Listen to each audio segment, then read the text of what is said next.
consultants come in. So for instance, these network companies, Vodafone, MTN, sometimes they can provide maybe experts information on the current trends of the IT market, so that the curriculum will be designed in such a way that it can actually prepare our learners to meet the current job market. So it checks whether all these people, were they involved, or are they even involved in the implementation process.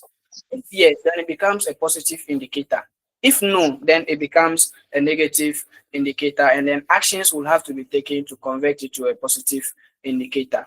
Now let's look at the next one, which is the long range planning. The long range plan. Now this indicator checks whether all programs within the district are incorporated into a structured 5-year review cycle. Additionally, a cohesive philosophy of education and a well-defined curriculum theory inform all practices and then practices and initiatives across the district. So here the indicator checks, for instance, in the computing curriculum that we are using currently in Ghana, the standard-based curriculum, it checks whether there are arrangements for that curriculum to be reviewed every 5 years. Does it have that component? Does the district have a particular philosophy that informs the activities in all the teaching practices, all the teaching that takes place in our classrooms?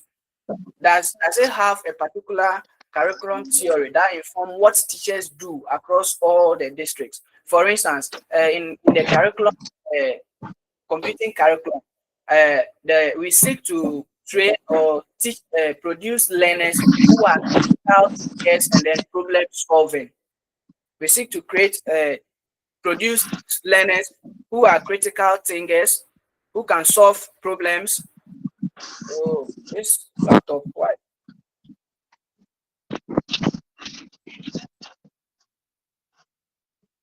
Sorry, pardon me, I'm coming.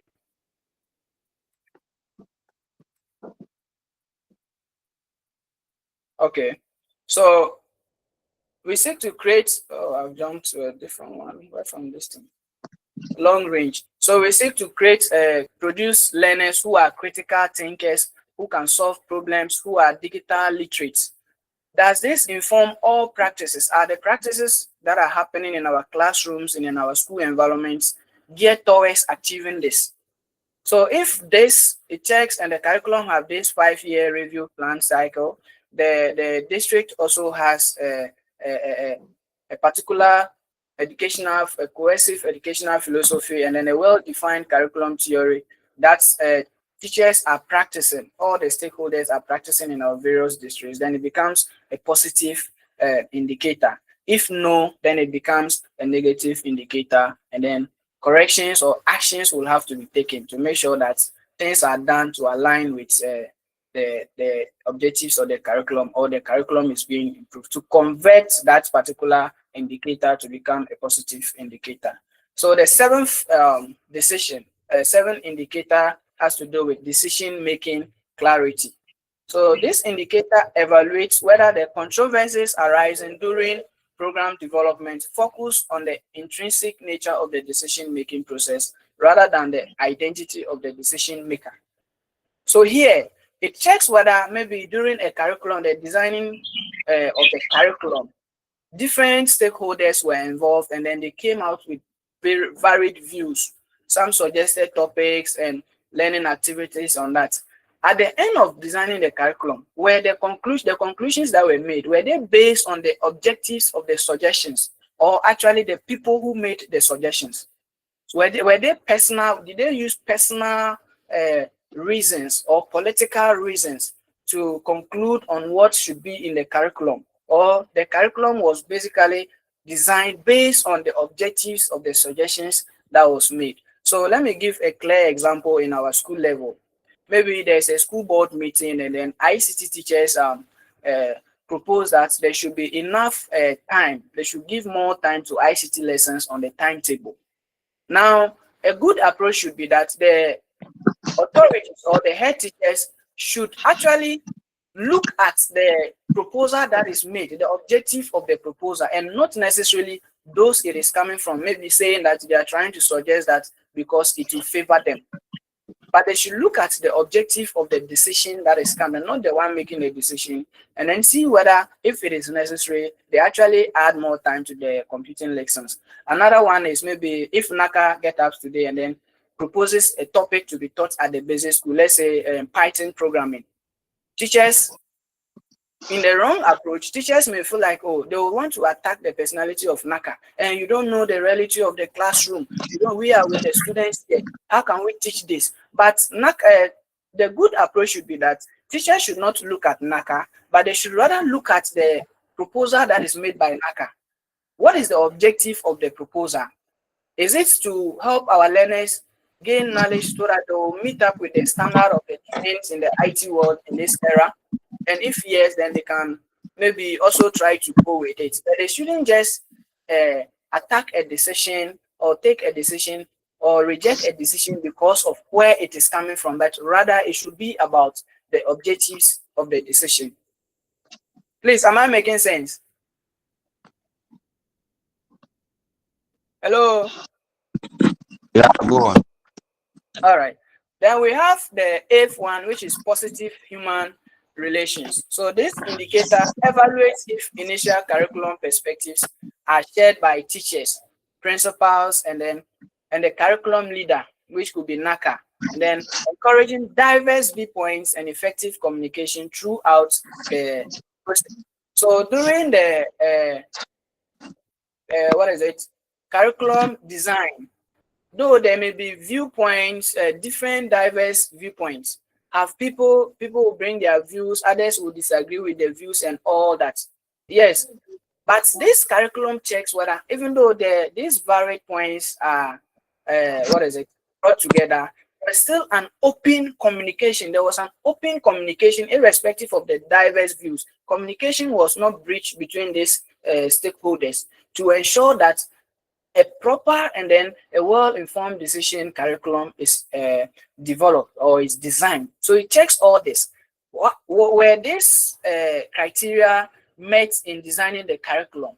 If yes, then we are good to go. It's a positive indicator. If no, then it is a negative indicator. So actions will have to be taken to ensure that all the parts that are not met are corrected so that it becomes a positive indicated. So all these stakeholders, it checks whether they agree with whatever that has been brought up by the curriculum, and then they also understand how it's supposed to be implemented, how it's supposed to. Principals will understand how to supervise the implementers of the curriculum, maybe the tutors or the teachers. The curriculum leader also understands how to monitor the process of the curriculum evaluation process. So they all understand it, though they had different viewpoints, but it doesn't break communication between them.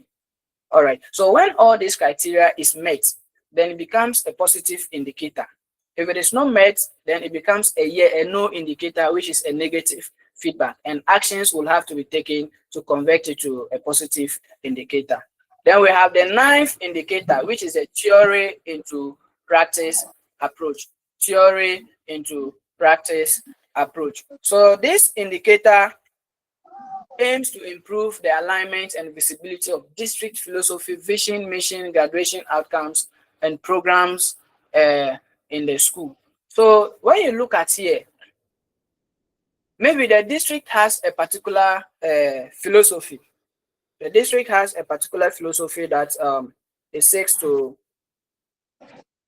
a philosophy. Let's say we want to train students that can serve problem solvers in the society. Maybe in this switch program that we are doing, they are trying to train teachers or produce teachers who can teach the computing subject very well at the secondary school level.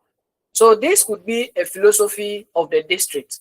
Now, is the practices of the class in the classroom, the practices that are going in the classroom, are the activities geared towards producing this category of students? Is that what we have throughout in the district? So for instance, in UCC Switch 3.1, we have different centers. All of us are pursuing varied courses, but we are being trained to be able to teach whatever subject we are offering at the moment very well at the secondary school level. So this is the outcome, or this is the kind of teachers Switch 3.16 to produce. Now they have come out with how do I put it? Methods, how they should methods of teaching, the contents that they should teach us, and the like. Now the question is, are all the centers following this principle? Is the philosophy of this course, is the vision, mission of this course, the graduation outcome, the kind of graduates Switch 6 to produce, are all these things visible in the centers or in the various lectures? In our basic schools, we seek to produce learners that can solve problems in the society. So when you look at most of our courses, they are problem-solving topics. So are all the activities in the classroom, when we go to the classroom, can these philosophies be seen in the classrooms? Can what we see in the classroom tell us that yes, at the end of their going through this curriculum or this program, they will actually become the kind of people we are expecting them to become at the end? Will we achieve the goals of the program or the curriculum? So if they check this and all these things are geared towards achieving that, then it becomes a positive indicator. If not, then the indicator returns a negative feedback, which is a no feedback, and then actions will have to be taken to correct it to a positive feedback. Then the last one is the plan change. The plan change. So this indicator assesses support for the school district's curriculum from internal and external stakeholders. So beyond encouraging collaboration, it aims to improve curriculum design for better outcomes and then development.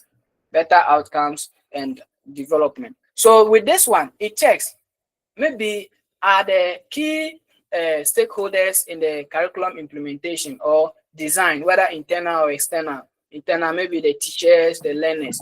Then external, maybe the community, consultants, and then the like.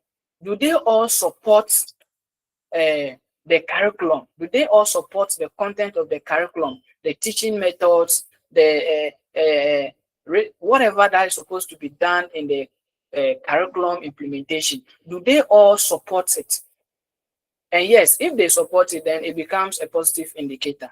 If they don't support it, then it becomes a negative indicator, and measures will have to be put in place. Maybe some of the stakeholders do not understand what actually goes on into the curriculum, and maybe they need to be taken through to understand. So for instance, as I was using NACA, maybe NACA gets up today and then comes to say, today we are going to start teaching Python programming in the basic schools when it comes to computing.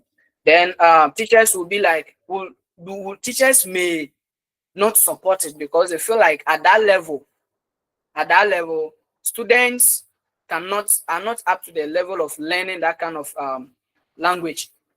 They are not up to the level of learning that kind of language. So maybe they may not support that idea. And so when he checks and maybe realize that teachers are not supporting that, or maybe external stakeholders, maybe consultants, come and they say, okay, fine, at this level, it is not good for learners at the basic school level to learn this programming language, looking at the global trends and the like. So maybe they may not also support it. So when the indicator checks and it has a number of stakeholders not supporting this particular aspect of the curriculum or the implementation process, then it means there are red flags. It becomes a no indicator. It returns negative feedback. So maybe those people, we have to sit down and look at, maybe is it that the ones who are not supporting it, they don't understand what is in the curriculum, or the need for us to include that topic in the curriculum. And if maybe we let them understand, they may support it. Or maybe they are rather on the right path. Is it good we take it out? Then, so it's, an example is the sex education that was brought. The sex education that was brought, and then people kicked against it. So for instance, external holders such as maybe parents, GES officials, and then the community, they provide resources, guidance, and feedback that can help refine the curriculum. Then maybe a local ICT company partners can also partner with the school to donate computers. So if all these people understand what is happening, then are they supporting? Are they supporting? Do we have external stakeholders such as parents, GS officials, maybe donating things to support the curriculum implementation? Maybe the what is it? Computers, building ICT labs. External consultants may also come in with advice. Maybe they can organize advice on the trends in the current ICT job market and the like. So are these supports coming in the implementation process of the curriculum? If yes, then it becomes a positive indicator. If these supports are not coming, then it means something has to be done to make sure that we get that support to make it a positive indicator. All right. So basically, let's look at the last aspect. Oh, Please try to wrap up. You okay, have I'm spent wrapping. So so much time. all right. So let's note if any of the 10 indicators are marked with a no, it signals a negative feedback. It is therefore important to explore positive possible actions that could transform them into yes, which is positive indicators. And this proactive approach can help enhance overall performance and then outcomes. Thank you. Thank you too. All right. Group. Next is group 22. Group 22, are you here? Rebecca Apreku, and then On this laptop. Melmark Eshan. Is Rebecca here? Yes, sir. Yes, We are sir. here. We are Okay, here. very good. Kindly share your screen. You are also presenting on models for curriculum evaluation, but yours is section 3.1.3. Tyler's objective-centered model.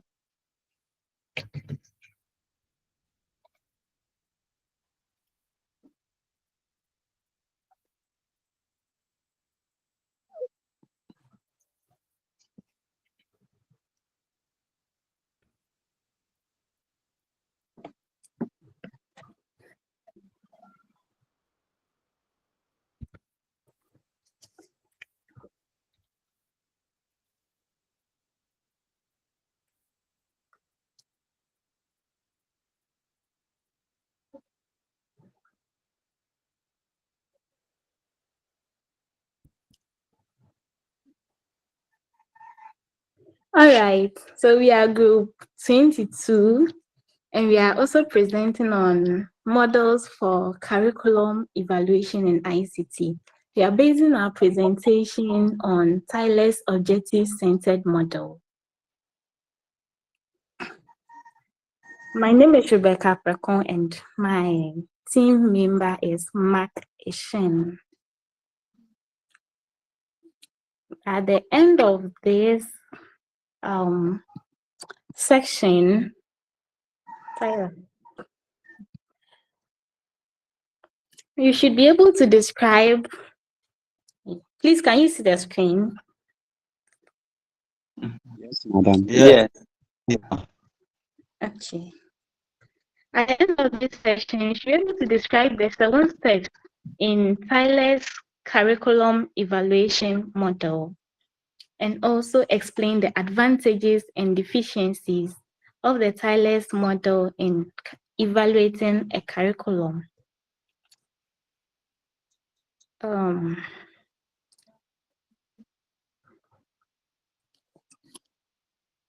So to box on, we'll first look at what a model of curriculum evaluation is. The other groups have already mentioned it, but we'll just brush through quickly. So a model for curriculum evaluation is basically a structured framework that helps educators assess a curriculum's effectiveness and identify areas for improvement. So a framework or step-by-step procedure that has been outlined to enable educators assess if the curriculum is the objectives of a curriculum is being met, or whether there are areas for improvement. So if they say a model for curriculum evaluation, that's basically what it means.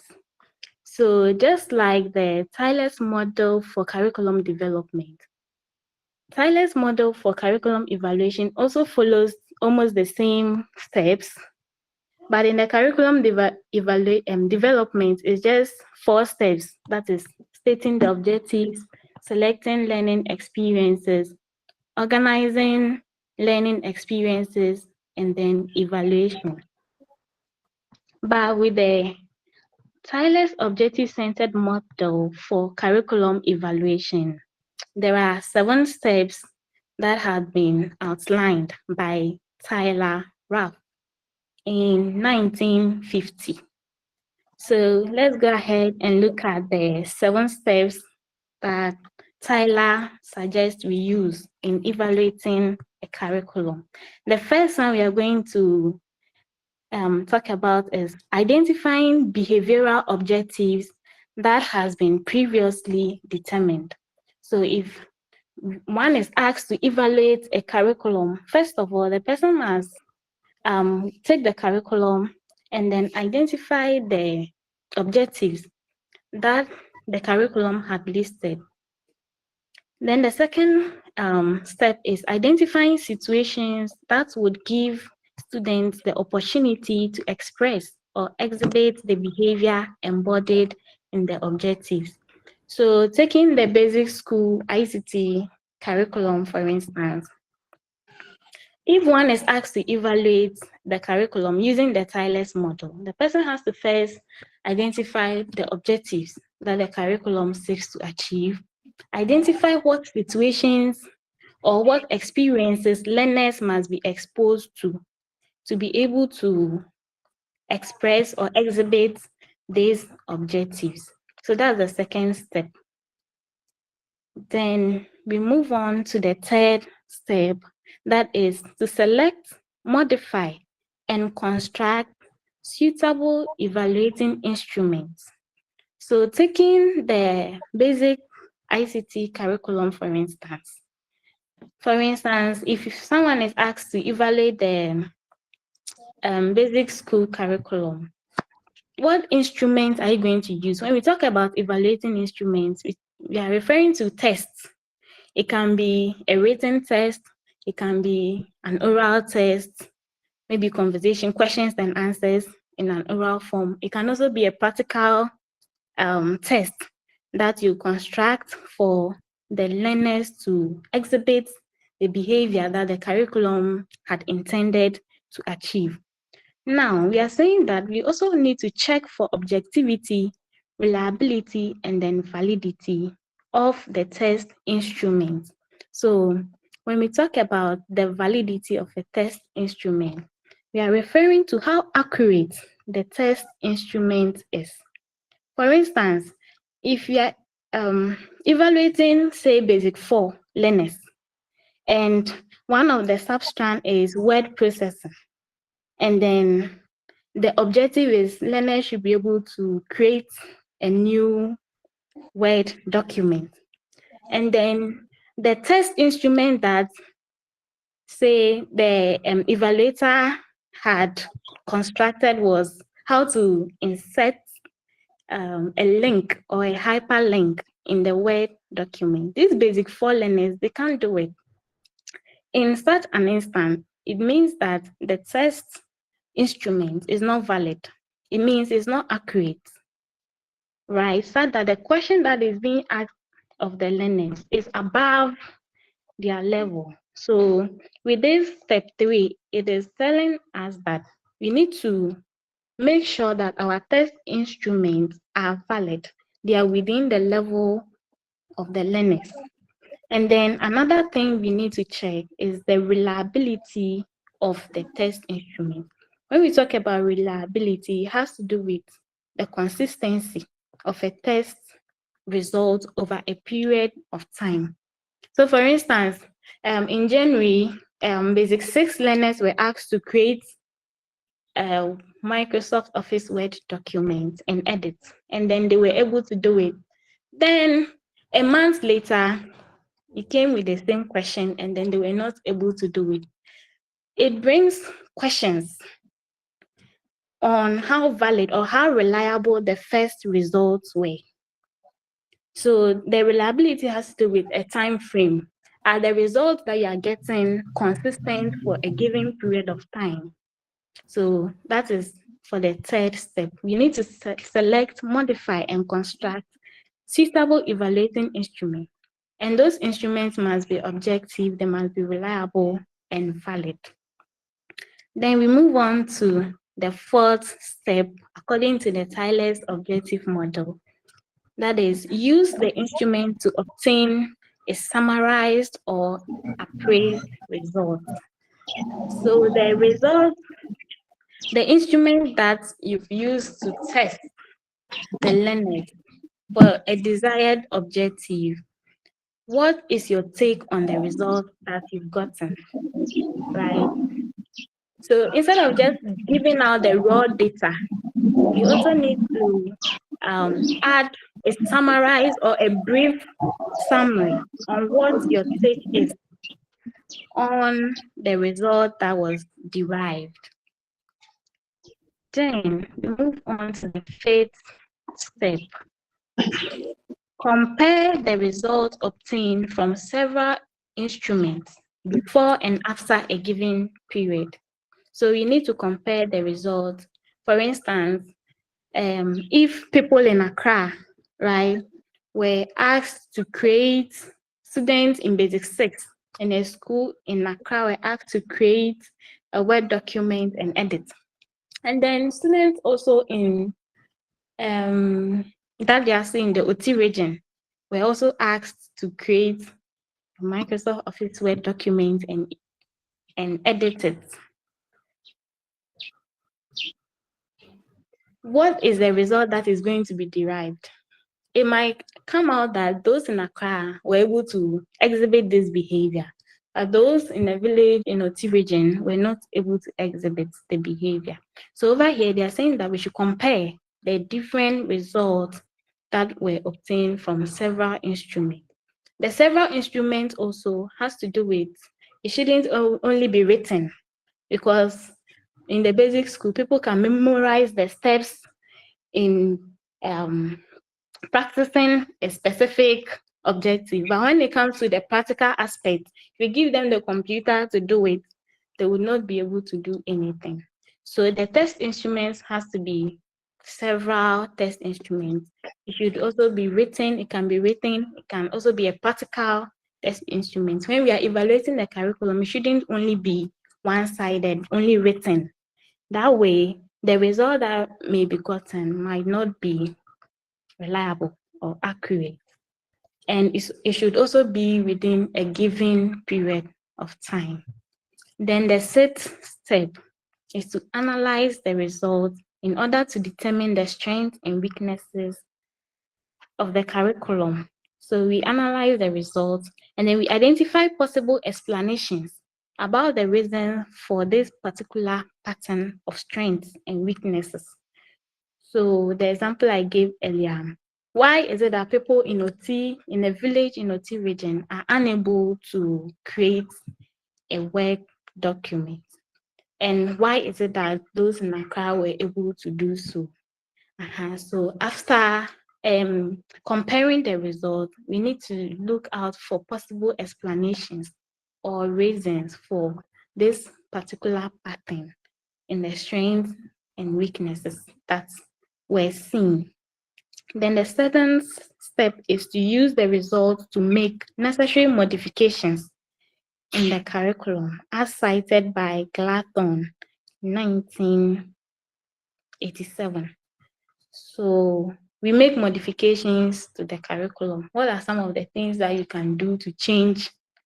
What are some of the changes that needs to be made for the objectives to be met across the various regions in the country?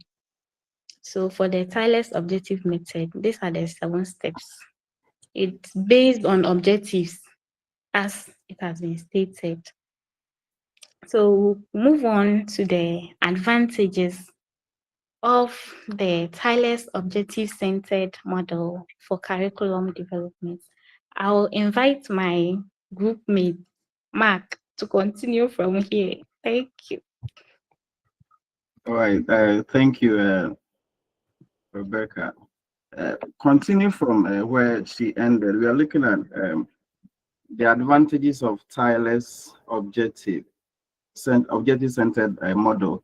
From what we know or what we learned earlier, we know that the tireless approach is linear in nature, and it's one of the simplest model that is practiced in Ghana. The first advantage of tireless model is what we call this relatively easy to understand and then apply. The steps are virtually 4. You virtually have to identify a problem in a location, design resources for it, implement the resources, and then evaluate it. So it's one of the simplest and easiest ways to, evaluate a curriculum. So it is very easy model to practice. The other advantage of tireless model of evaluation is that we're saying it is a rational system and it is also systematic method. Rational being that it is in accordance with logic. It is a systematic, meaning it is according to a fixed plan. Looking at our curriculum, everybody who is writing the lesson notes goes by the end of the lesson. There's an objective. There are phases. How you even introduce your lesson, from introduction to the next stage, every one of the steps are systematically done, because at the end of the day, the system or the model wants to achieve a particular objective for the learners, or want to bring out a particular behavior. So you realize that if you look at our SBA that we do, you're supposed to have a first class test, you're supposed to have a second class test, you're supposed to have a group exercise. So like it is well structured. It has a very systematic, rational approach of meeting a particular target, of meeting a particular objective. So it is very rational and systematic in nature. So that is one of the advantages of tireless objective-centered model. The other third advantages is that it focuses on curricular strengths and weaknesses rather than being solely with the performance of individual students. It focuses on curriculum strengths and weaknesses. So because the curriculum wants to meet a particular objective, in Ghana, we have a system which is called a SPAM, School Performance Appraisal System, where at the end of every academic tenure or BEC system, we're supposed to measure what was the performance of learners in this subject, what was the performance of learners in this field. By so doing, we are able to analyze that English has a problem, or math has a problem, or these subjects did well. What are the strengths, or what is the reason why these people earned this strength or had these good marks when we did the appraisal? What is the challenge? And so I think tireless approach is very, very obvious with our system as Ghanaians. The other advantages is also that it emphasizes the importance of continuing cycle of assessment, analysis, and improvement. And this was captured from Guba Lincoln in 1981. So this is also a very valid point with Tyler, which is there's continuity. Right from basic 1, basic 2, basic 3, the cycle continues. Ways of evaluating learners are always the same. When I say the same, not like the same measure of, but like the model is always the same of assessing learners, because at the end of the day, the curriculum want to achieve a particular objective at the end of the whole basic school. The curriculum want learners to obtain a particular objective. So there's that continuity, there's that cycle right from the basic level, from kindergarten, rather, but even onto senior high, and then how they call it, the university level. Then we come to the possible deficiencies in tireless method of evaluation. And then the first one has to do with it does not suggest how the objective themselves should be evaluated. It does not suggest how the objectives themselves should be evaluated. So in Ghana, it's more or less like there are times like the teacher is not slave to this mindset word that we used to hear. The teacher is not slave to the curriculum. I don't know if most of us are familiar with some of the reasons some of these statements come about is a result of the fact that sometimes we don't have a blueprint of even evaluating the learners. Elsewhere, you go to private schools like that, they have what we call like what do you call it? Workbook. They have textbooks. After the textbooks, there's what we call workbook. So we know that the learners are being evaluated from a particular kind of workbook. In our situation, it's kind of open-minded. So this is a little flaw I can see. It does not suggest how the in Ghana curriculum is stated. Apart from the end of term exams and all those things, we hardly have other medium means of evaluating learners, with the exception of leaving it open for teachers to do that. There were even issues of even sometimes evaluation, we should write end of term on the board. Some say we should even print exams, we shouldn't print class tests. Like there's always an argument on how we will evaluate learners. The other point, the second deficiency I could relate well with in our classroom is it does not provide the standards or suggest how standards should be developed. It does not provide the standard or suggest how the standard should be developed. So it's like all that we know is that students are supposed to write notes or buy textbook. There's nothing like that. So it will go to some schools where students are made to buy textbook. Students who, based on the director of education there, you are not entitled to buy textbooks. As we speak now, in most of the schools, there are even no textbooks. And even where the textbooks even comes to Ghana, the standard, the quality cannot be compared to the private ones. And then the private ones are also quite expensive. So the deficiency with this system is that we don't see a standard developed by our curriculum developers, given to teachers that this is the standard. These are the means to evaluate. These are the tools you should use to evaluate. Most of these things are left to the discretion of the teachers or the implementers of these curriculums. And every district kind of tend to have its own take on how we should even, one time I remember our school where they said you can print lesson notes. Another argument is like you cannot print lesson notes. Like there's always that, and it's because of the fact that we leave some of the models open. We don't give standards. We don't show you these are the tools. These are the resources you use to evaluate this model. Okay. The final one. Try to wrap up.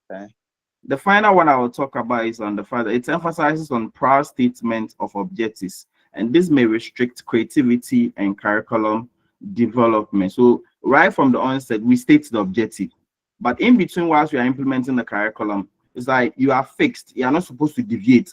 So where you see children exhibiting some different talent exhibit from the main curriculum, you try to bend the children to fall in line with the objectives because you have an objective to achieve. So this is where I will end with that kind of deficiencies with Tyler's model of objective-centered curriculum evaluation. Thank you, sir. All right. Thank you too. Please, kindly stop sharing. Please, colleagues, if you have any question for this group, you can ask them. Otherwise, the next group 23. Group 23, are you here? Joshua Togbe. Yes. Yes, sir. And then Amo Aka. Yes, sir, you are here. Yes, All right, yes, share your screen. You are also presenting on curriculum evaluation models, but your specific section is section 3.1.4, Staffelbeam's context, input, process, product model.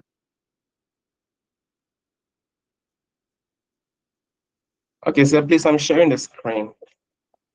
Yes. Please, is it coming? Go ahead, we can see. Okay. Please, this is group 23. we are presenting on the models of curriculum evaluation in ICT. So I'm presenting with my colleague, Mr. Atta Amu. So please, can I continue? Yeah. Okay, by the end of this presentation, we should be able to explain the 4 stages in the Staffeldam's model of curriculum evaluation in ICT, and also looking at the strengths and weaknesses of this particular model. So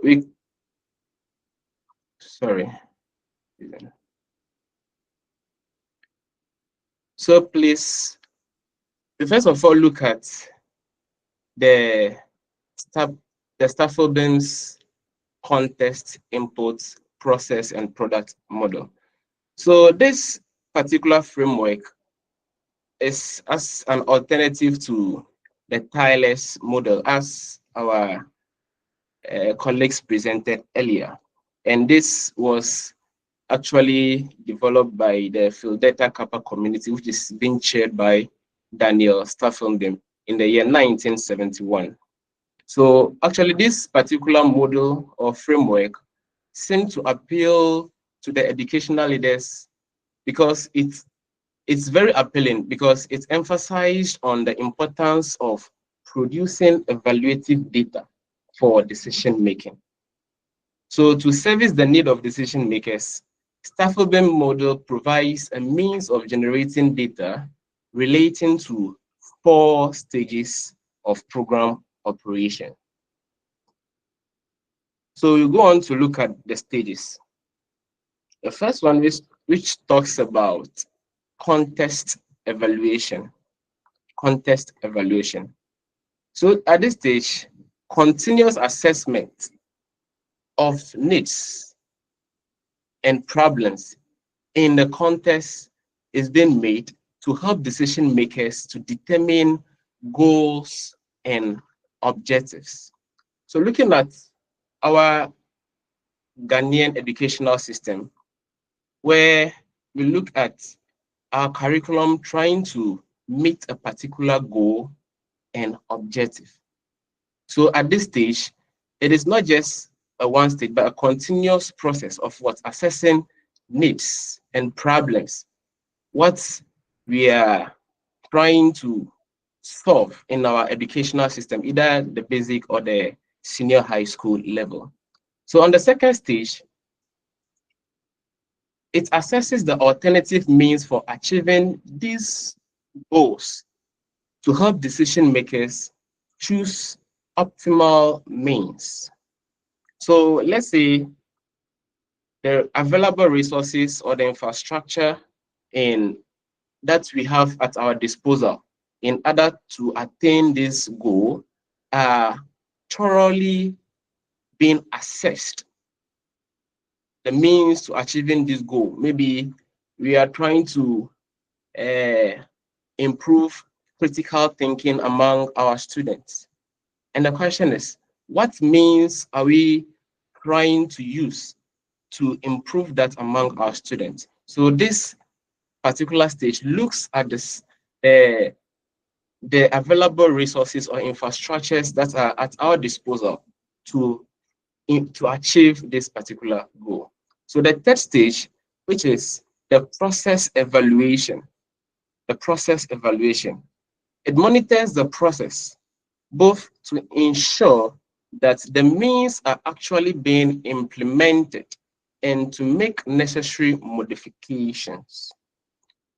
So now at this stage, we see that the learning process or the teaching process that we try to implement in our classroom, are they trying or are they helping us to achieve the stated goal? So at this stage, we try to monitor, or the model tries to what? To monitor what the benefits of the teaching process or the learning process that we are using in the classroom to help the learners get what we are looking for at the end of their process or their educational cycle. So with the third stage, monitoring the process, both to ensure that the means are actually being implemented and to make the necessary modifications. So if maybe the teaching process or the teaching method that we are trying to use is not helping our case, at this stage, we try to modify or to work on it to suit or to benefit our learners. So I move on to the last stage, which is the product modification. So it compares actual ends and leads to a series of recycling decisions. So at this point, after the educational cycle where the child passes through a particular level or a particular grade, the child is expected to acquire some skills, values, or attitudes.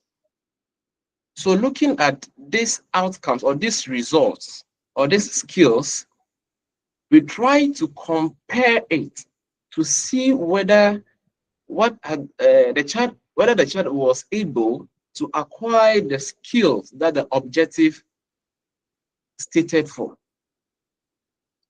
Are they able to have that value that the curriculum is expecting them to get? So at this stage, we actually looking at the result that the child is being exhibiting, whether it meets the set standard, the set goal. Please, is that okay with us? Please, can I go on? Yes, you can go on. Okay. Please, during these 4 stages, there are some specific steps taken in these 4 stages. So we can look at the kind of decisions that are being identified. What decision have been taken? Is it a decision on the way that the method that is being used in the classroom? Or is it a decision on the facility or the resources being used to teach the kids in the classroom?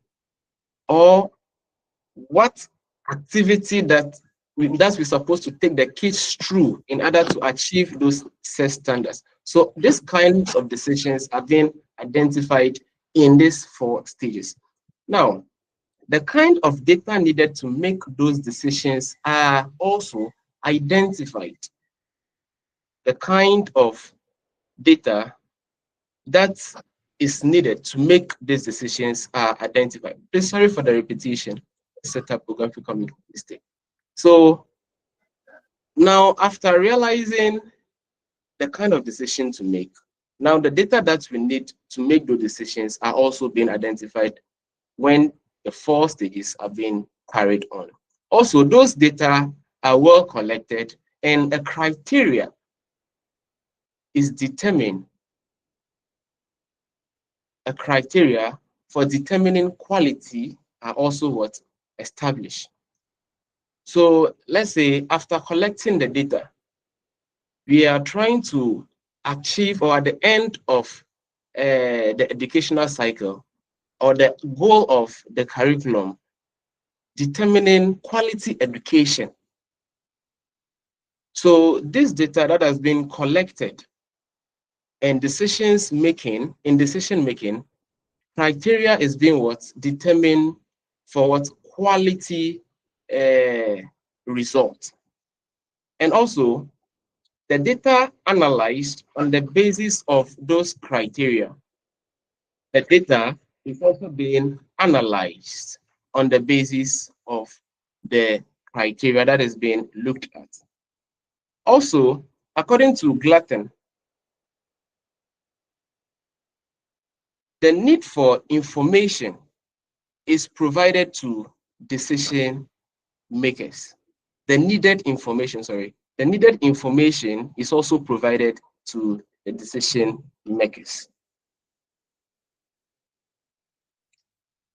Now, please, we continue to look at some of the strengths and weaknesses of this particular framework.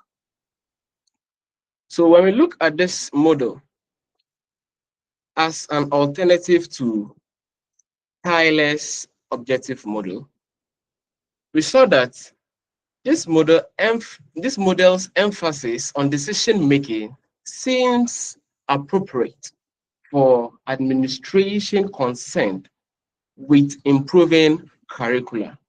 So all that this model is trying to achieve is improving upon the kind of curricula we use in our schools.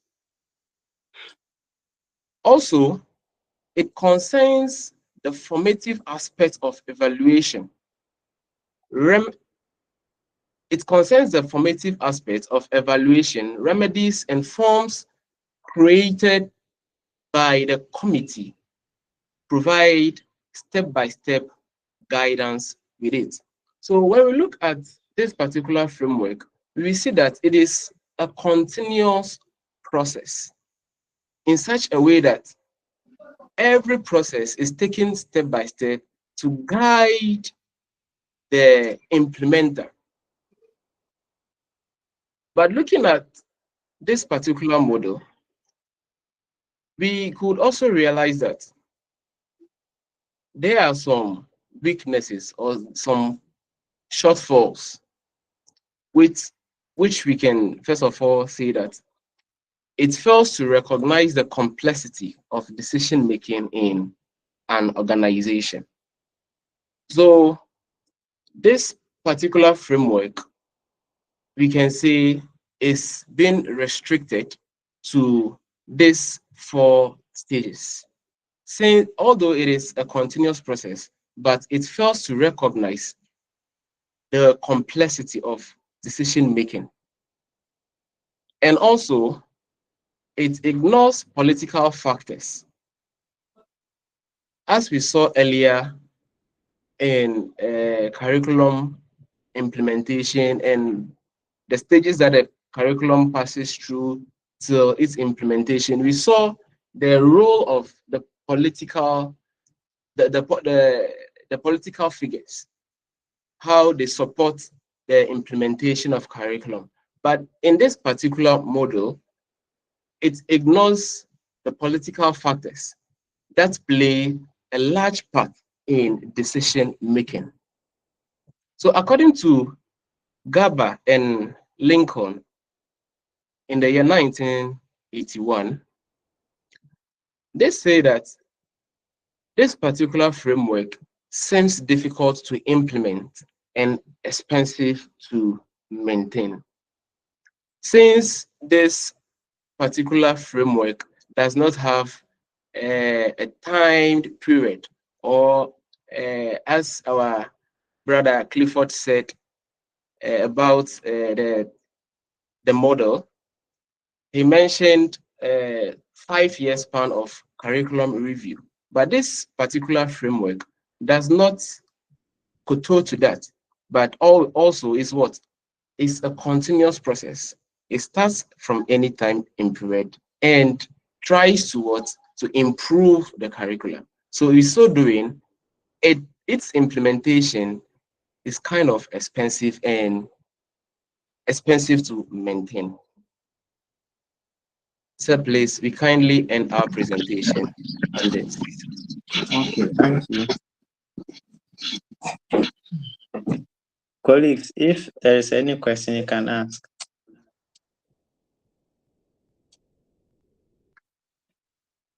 If there is no question, then we'll go to group 24.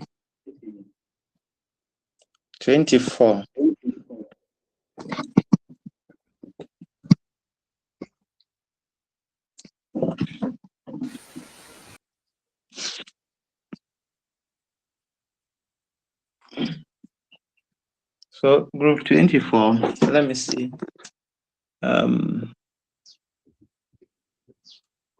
Christian Soglonu. Is Christian here? Christian Soglonu? Yes, sir. Okay. Yes, I'm here. Matthias Densu. Matthias. Okay. So those two.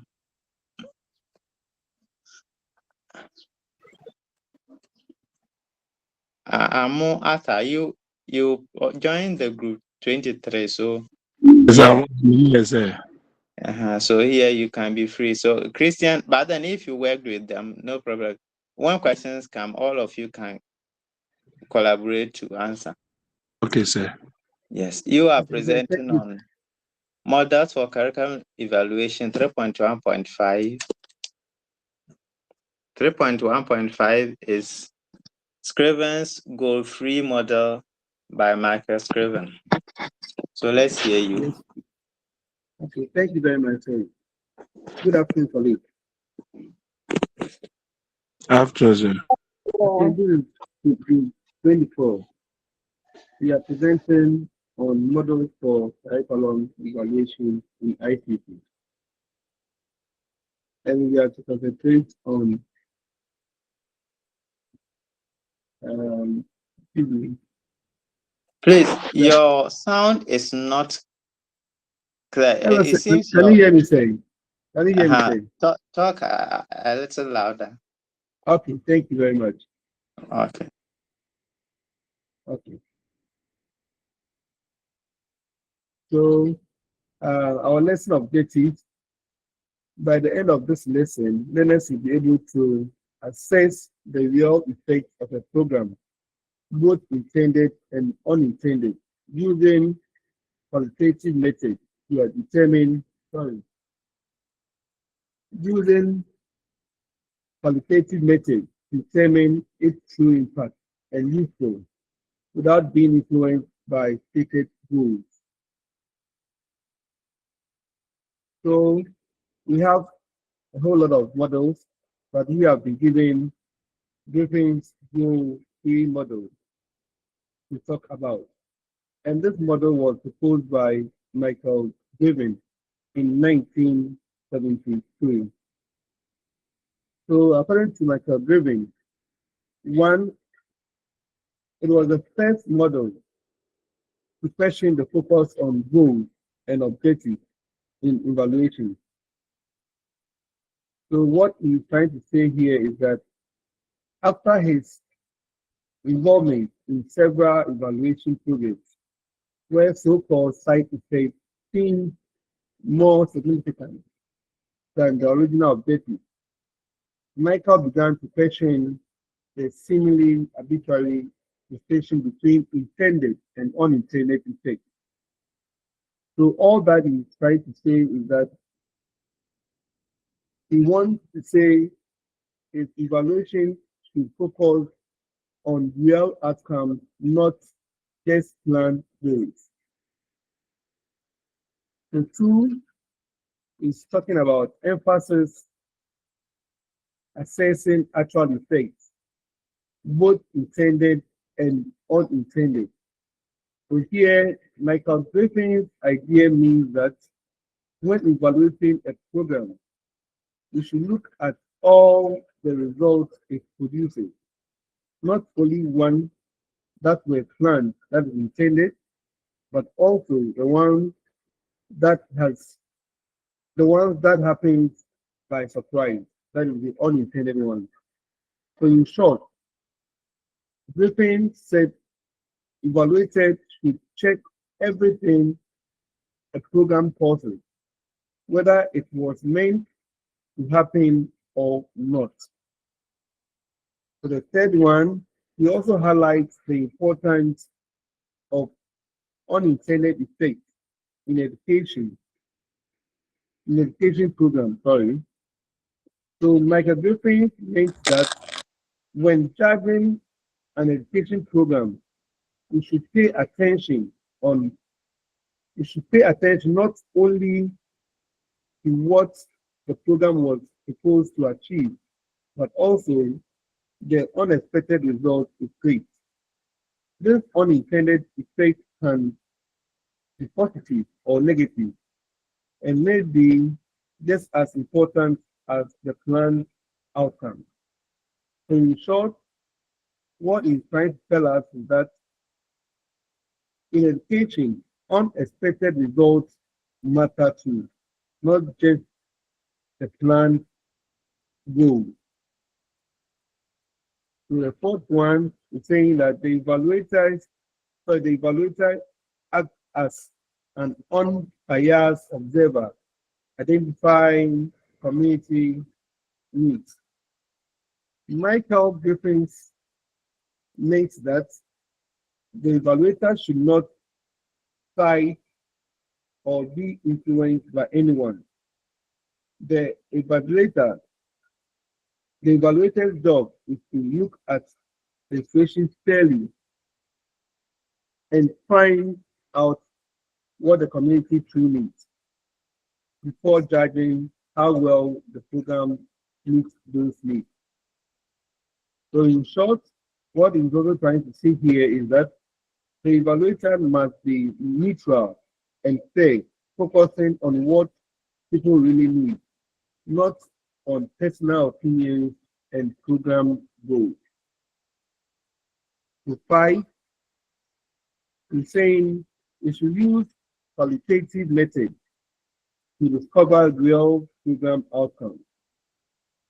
So at this point, Michael Griffin makes that the evaluator should use qualitative methods like interviews, observation, and discussion to understand what is really happening in the program.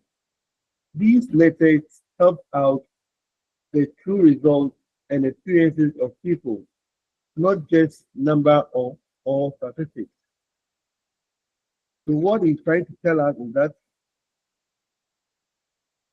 evaluators should use real life information and people's experience to find the true results of a program. In six, is saying that it should develop during growing satisfaction with purely quantitative evaluation. So at this point, what Michael Griffin is saying that if you create is Michael Griffin's created his model at this time was many people were unhappy with evaluation that only use numbers and statistics, that is quantitative method. He wanted a way to understand program more deeply by also looking at people's experiences and realize not just data. At this point, he's also trying to tell us that we should develop this model because people wanted more than numbers. They wanted to know the real impact of the program.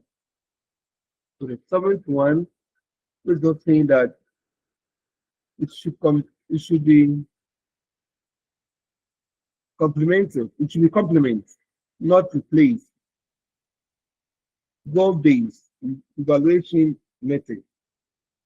That is, Michael makes that is goal-free evaluation to use together with traditional goals-based evaluation, not instead of it. This means evaluators should look at both whether a program met its goals and what other effects it produces. So in short, he's trying to say that in its model, it use Griffin said that its model should add to, not take the place of goal-based evaluation. So the eighth one says that example, a math program that improves skills but reduces interest is not truly successful.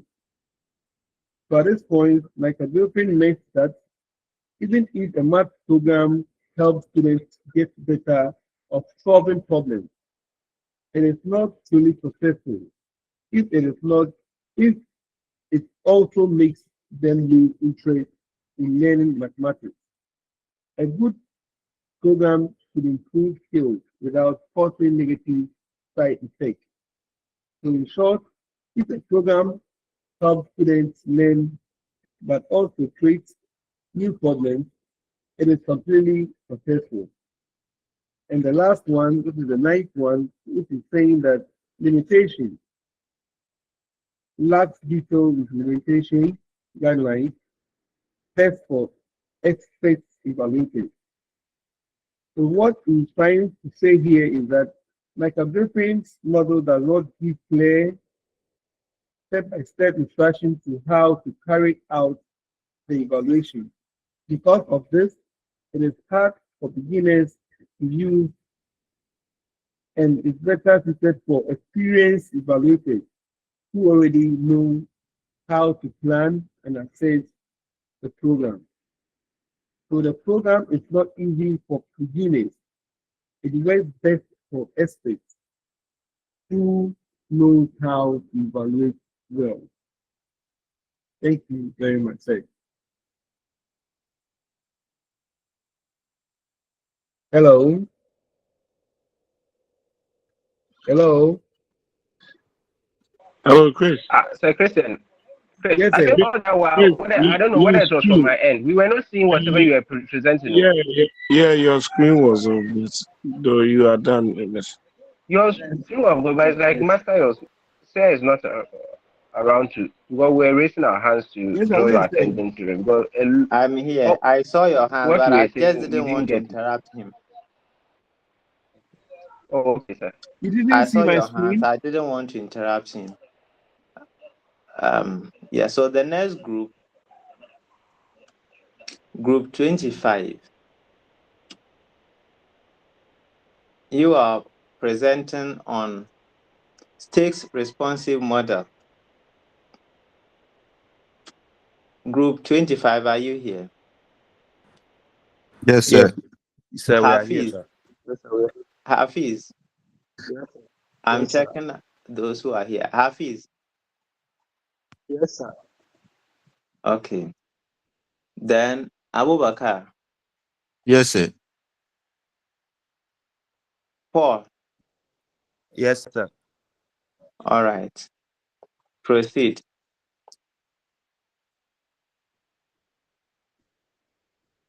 Please do not spend more than 10 minutes. Looking at the time left and the number of people groups yet to present, let's try to be very fast. Okay, please, can you see my screen? Yes, we can. Yeah, move Yes. on. Okay. Group 25, we are presenting on the model for curriculum evaluation, specifically Hey, state your responsive sound is model. too low. Your try to raise your voice a little.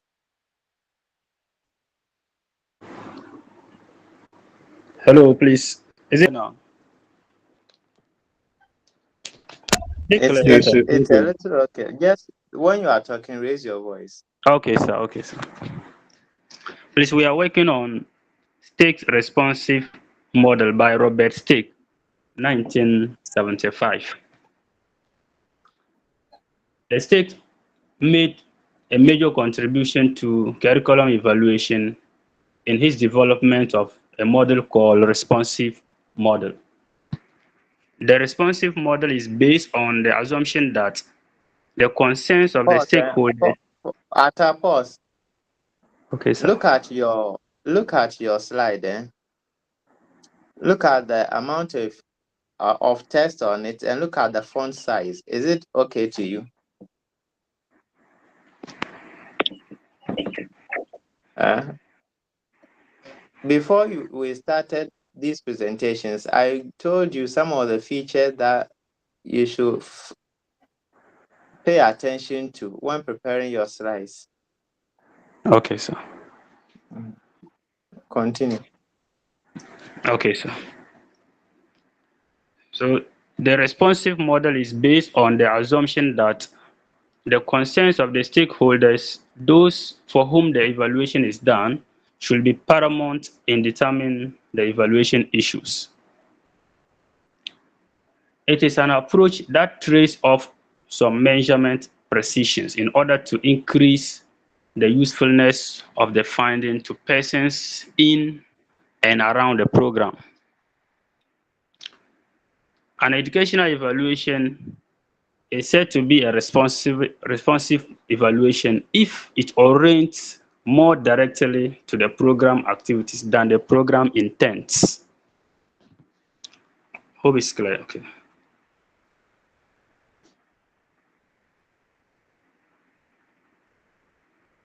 Now, we are going to look at the recommendation of stakes.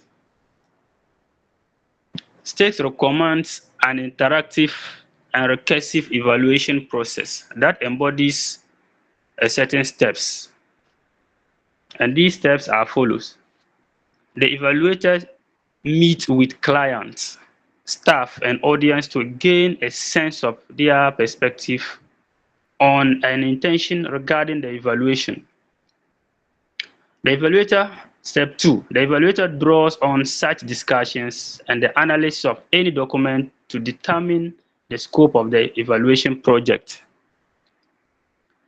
The evaluator observes the program closely to get a sense of its operation and to note any unintended deviations from an announced intent. That is step 3. Now step 4.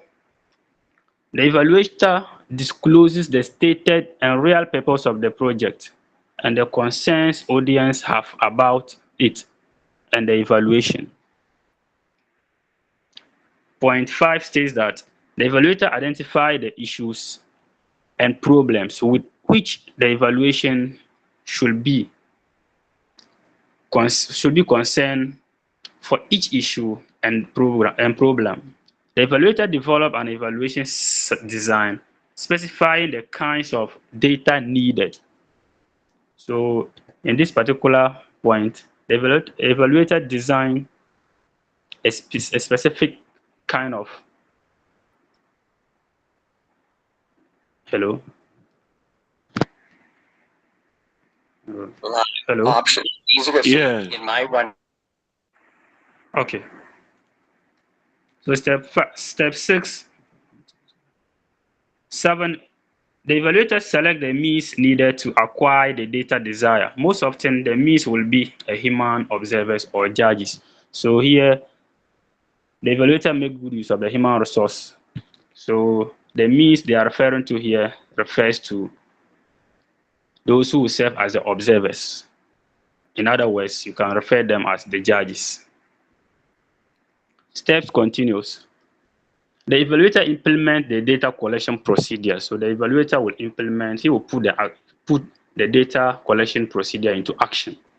The evaluator organizes the information into teams and prepares portrayals that communicate in the natural ways the thematic report. And the portrayal here, we are referring to videotapes, artifacts, case studies, or other faithful representations. But again, as we stated that the responsive model is it's been very sensitive to the concern of the stakeholders. The evaluator decides which audience require which report and chooses format most appropriate for a given audience, as cited by Glatton, 1987. Now, another aspect we'll look at is the advantage of the responsive model.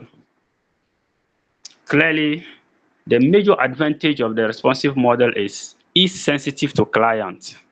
This particular model, as we stated, is based on the clients. So the sensitivity is high in this regard. By identifying their concerns and being sensitive to their values, by involving them closely throughout the evaluation, and by adopting the form of report to meet their needs, the model, if effectively used, should result in an evaluation of high utility to clients. Another advantage is that the responsive model has a virtue of flexibility. The evaluator is able to choose from a variety of methodologies once client concern have been identified. And last but not least, we'll look at the weakness or the disadvantage of the responsive model. The responsive model is very susceptible to manipulation by clients. So here, when we say susceptible, we mean it's very weak or prone to manipulation by clients who is in expressing their concerns might attempt to draw attention away from weakness they did not want to expose. End of presentation. Any questions?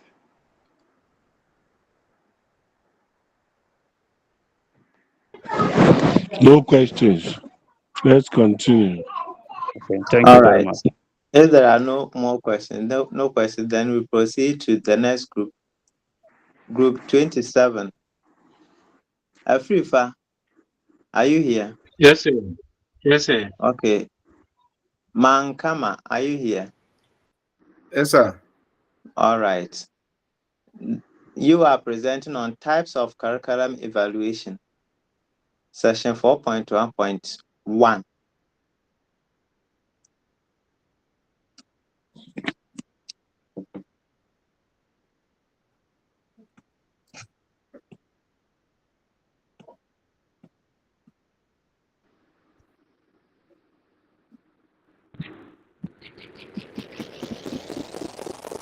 Hey, sorry, I tried to input that. Hey, who is that? I'm using your screen. Please, I'm doing it. Who is that?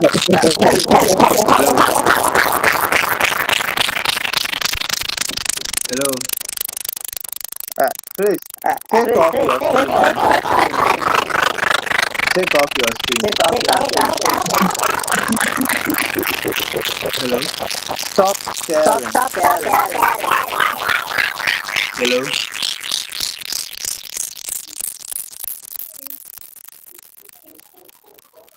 Abudu, stop sharing. Stop sharing. Hello.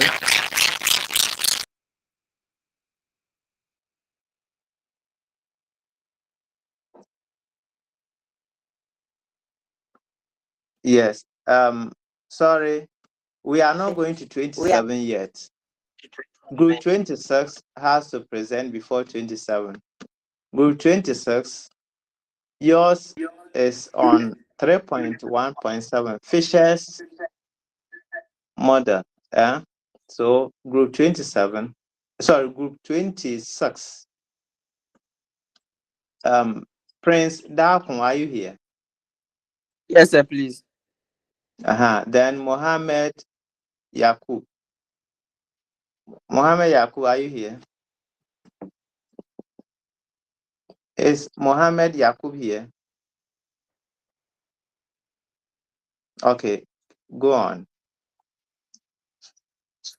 Okay, so we are group 26, and then we are also to present on the models for curriculum evaluation.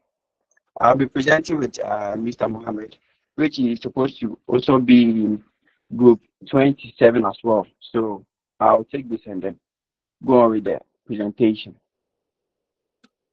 Okay.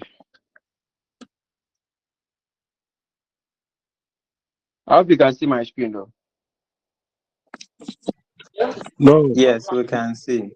Okay. Continue. So we are to present on SNES Kunis's model, which we will be doing that. So this model was propounded by Elliot Esner in the 1985, and then this model provides. Hello. Please, I can't see the screen from my end. Oh. Then please check your device. I can see. I can also see. Okay, so then please check your device for us as well. Okay, so as I was saying, this was propounded by Elliot Esner in the year 1985, and then this model focuses on or provide a qualitative way of evaluating a curriculum. Also, this model does not have any methodology or methodological procedure as compared to the earlier ones our friends mentioned from the tireless model to the rest of the stake and then the others. They have their specific methods in evaluating this curriculum, but which this model has no this model has no methodology. You don't have any procedure which we go with. So let's also focus on the qualitative way of evaluating it as earlier said. So ESNA model calls for a deeper and then wider observation result of evaluation that expressed in written form. And then these results, however, are not just merely descriptive. They provide excellent and then accurate interpretation and then appraisal. As I earlier also said, this focus on qualitative, and then they do not follow the regular scientific method, which is the procedure. Okay. We'll also move on. So ESNA model is also built on two closely related constructions. As we already know, as I can also tell you that ESNA was he had a background in aesthetics and also arts, and then this helped him in developing this type of model, which is the connoisseurship model. Okay, so with these two closely related constructs, we are talking of the connoisseurship and then the criticism. So when we say educational connoisseurship, this involves a deep heightened awareness and then perceptive skills to understand the nuances of educational settings. Okay, so before we move on to the educational criticism, at least we need to know some of the nuances of educational settings. Okay, so one of the examples is that we have the cultural nuances in our education. That is how cultural backgrounds, values, and then tradition influence learning styles and then classroom behaviors. And also we also have the linguistics nuances in education. That one too, we also focus on the impact of language differences, dialect and then communication styles on understanding and then expression. That is, this one deals with the background of the learners and then the others. So all these things are also looked at in this model, which is we need to look at these things to influence how the curriculum is viewed and also how to evaluate them. Okay, so once we are done with the connoisseurship, let's move on to the educational criticism. And then this is the act of critiquing those observations to interpret and then evaluate the educational experiences. So after looking at the connoisseurship or having that perspective, we also criticize these observations and also interpret and then evaluate the educational experience as well. So this approach focuses on understanding the significance and the meaning within a setting rather than solely on the amount of time spent observing. So here we look at some of the nuances that comes together to form this particular thing instead of focusing on the amount of time spent on observing it. So these two concepts form the foundation of ESNA's evaluation model. So it focused on two foundations, which is the connoisseurship and then the criticism. All right, so we move on to, with this criticism, we have the educational criticism in EDS formulation has three aspects. So this educational criticism has three aspects, and then the first one is the descriptive aspect, the second one is the interpretative aspect, and then the third one is the evaluative aspect. So the descriptive aspect is an attempt to characterize and then portray the relevant qualities of educational life. That is the rules, the regularities, and then underlying architecture in our educational setting. Okay, and then the next one is the interpretive aspect, and then this uses ideas from social sciences to explore meanings and then develop alternative explanation to explicate social phenomena. That is the, when we say explicate social phenomena, to explain or analyze the social phenomena. Okay, and then the last one, which is the evaluative aspect, makes judgment to improve the educational processes and provide grounds for value choices made so that others might better disagree. Here you bring your perspective or how you see it to be or how you judge it, and then the others also come and then maybe disagree, or maybe this is how you see it, others will also see it in a different way. So it gives way for others to also judge whatever you also come out with. All right. So some of these we will continue from there. The chief contribution of SNET model is that it breaks sharply with the traditional scientific models and offer a radical different view of what evaluation might be. So here, as I earlier said, it does not go with the traditional scientific method, which is we have the models, we are going with this particular thing. First of all, let's look at the data analysis. Let's look at the collection of data analyzed and then evaluation and then the others. This one doesn't go that way. It offers a radical different view of what evaluation might be. And also in doing so, it broadens the evaluator's perspective. That is, you are not limited to a particular framework. This is how you are going to do it. This is how everyone is doing it. No, it broadens the evaluator's perspective and then enriches his or her repertoire by drawing from a rich tradition of artistic criticism. That is, you look at different parts. You don't go according to, okay, this is what everyone is doing, so let me also do the same thing. This is the traditional scientific method. Let me go according to this method. No, that is not how ESNA made it to be. You need to at least broaden your horizon. That is broaden your mindset and also your perspective, and then which will give you a good description of what happened and also give you a value judgment of whatever you are judged, which is the curriculum we are talking about. Okay. We have criticism in all the models, and also in the SNES educational consensus model, we also have critics.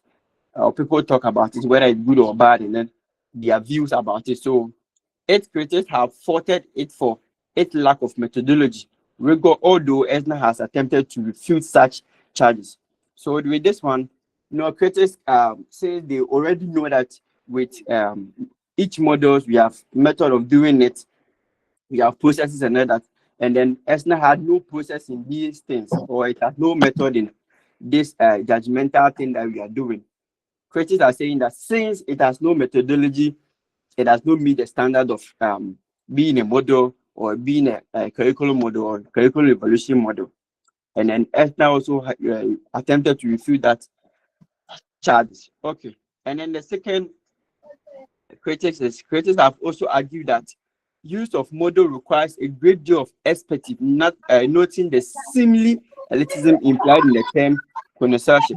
So critics are also saying that to come out or to use this model to judge a curriculum, you need to be expert, and also you need to be expert, and also seemingly elitism, that is being expert. As I earlier said, you need to have that broadened mindset or broadened perspective to use this type of model, and then this implied in the connoisseurship word that he used in coming out with it. So since I'm ending, I need to also talk about the strength and then the weakness, as others also said. So this one captured the richness of educational experiences, as I've explained that earlier. And also the weaknesses is that it is subjective.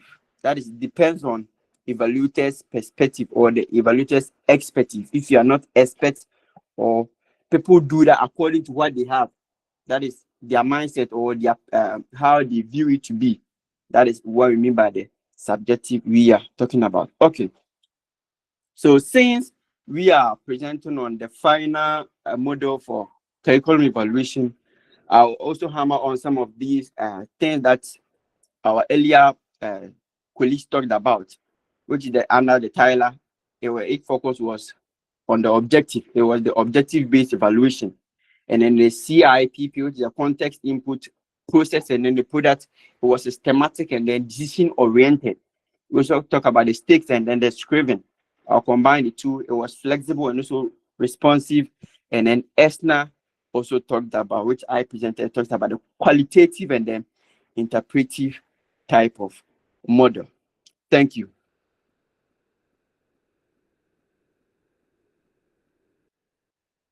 Please, I'm done. You're welcome. Group, thank you very much. Group 27, you can now, so 26, you can take off your screen, and then 27 share theirs. So 27, types of curriculum evaluation. Yours is section 4.1.1.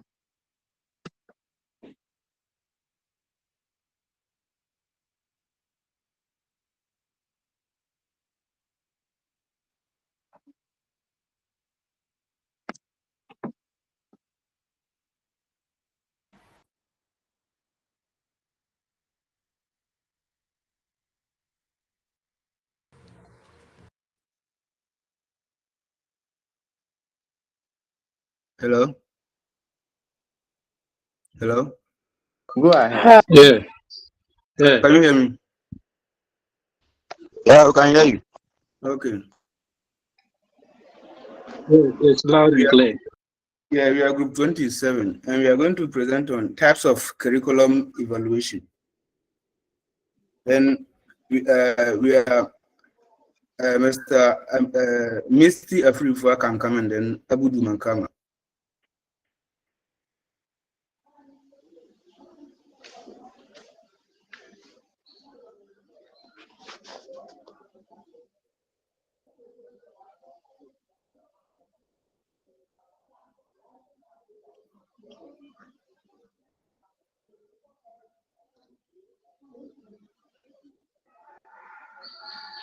Hello, please, I'm coming in.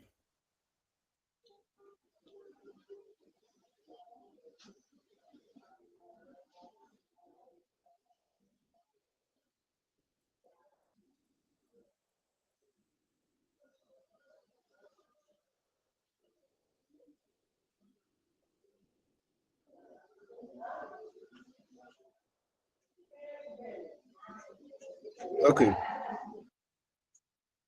Can you see my screen? Hello? Yeah, we can see it now. Yes. Yeah. Okay. Yeah. Okay. By the end of this lesson, we are going to look at students' evaluation in ICT and explain the various levels of students' evaluation in ICT. So now types of students.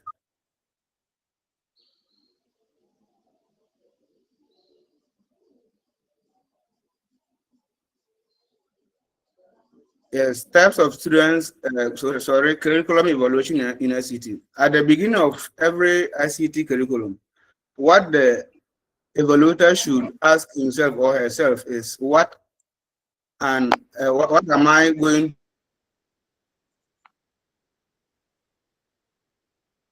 to evaluate?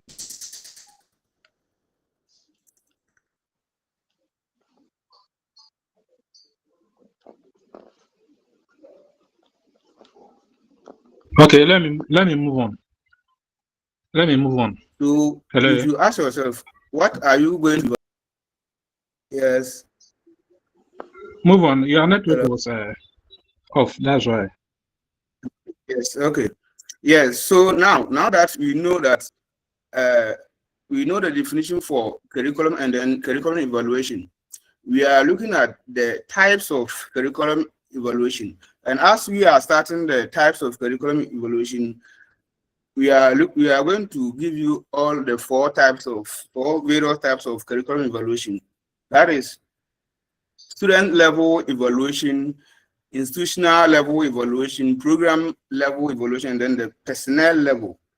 But we are going to focus on the students' evaluation. Yes, now students' evaluation. This evaluation process is addressed to each single student and to the group of students as a whole. So students' evaluation is about evaluating or assessing each student's performance or attitude or personality in the school environment or in the class, and also looking at the whole class or the whole school at large. Then we also have the evaluation which concerns the individual students is based on the information which defines his or her achievement, intelligence, personality, attitude, aptitude, and interest in ICT. These traits can be measured with the help of individual tests, teacher-made tests, or standardized tests. And this is otherwise known as individual student evaluation. And the group evaluation deals with the students as whole, but it concentrates on pointing out the differences between the students within the entire population. Students evaluation continue. The individual and group evaluation processes can function at 3 levels, namely the initial, the intermediate, and then the final evaluation. We are starting from the initial. Now, initial evaluation aims at evaluating the students' entry-level behavior in a sequence of ICT instruction. This is known as placement evaluation. So now, as we are doing this course, when we were coming, they told us some kind of requirement we need to have before entering into this particular course, else you will be fumbling. For instance, if you are coming to this course as a IT and then mathematics student, you need to have some kind of mathematics background and also know some kind of ICT skills, else you'll be fumbling. That's what we call entry behavior. When you are coming, you need to know something about the course that you are going to do. So this initial evaluation is being done to place students at their various levels. If your level is the initial level or the low level, you place with the, if you are intermediate or in between, then you place with the, if you're also in advanced, if you know more IT skills, then you will go and join the advanced level students. So placement evaluation, placement evaluation is necessary for admission of students into new ICT courses or program. So in a nutshell, this is this initial evaluation, all it is about is performing or doing some kind of diagnostic assessment, identify the students' entry behavior, what they possess currently before you place them in their various levels. And then we also have the intermediate evaluation. Under the intermediate evaluation, it is done to track the learner's progress. What we are teaching or what we are learning, is it going well? If it is not, then you find some kind of remedials or interventions to curb that particular lapses or shortfalls. So intermediate evaluation aims at the evaluation of students' learning progress during the period of his or her learning activity. This evaluation is called formative evaluation. Its purpose is to modify the ICT educational teaching and learning strategy and to make them more relevant to the individual students' needs. Formative evaluation is a tool for providing feedback to the ICT teaching or learning process. So as you are learning, you need to do some kind of evaluation to know that what I'm teaching or what we are doing is okay. There's some kind of effectiveness in it so that you can progress. And then the third one is the final evaluation. It is the evaluation of the pupils or students' achievements at the end of an ICT course of instruction. This is also called summative evaluation. And then the final is where at the end of everything, at the end of going through all the content or the courses, you sit down and then prepare some questions. Then you test the learners to see, or you assess them to see whether whatever you have gone through is relevant or has been effectively captured. This is also called a summative evaluation. It helps the ICT teacher to know how far the objectives have been accomplished and to what extent the instructions has been effective. This is judgmental and then it is terminal in character. It views evaluation as a product, as a product. So whenever you go through a particular course, after the course, you'll be evaluated or assessed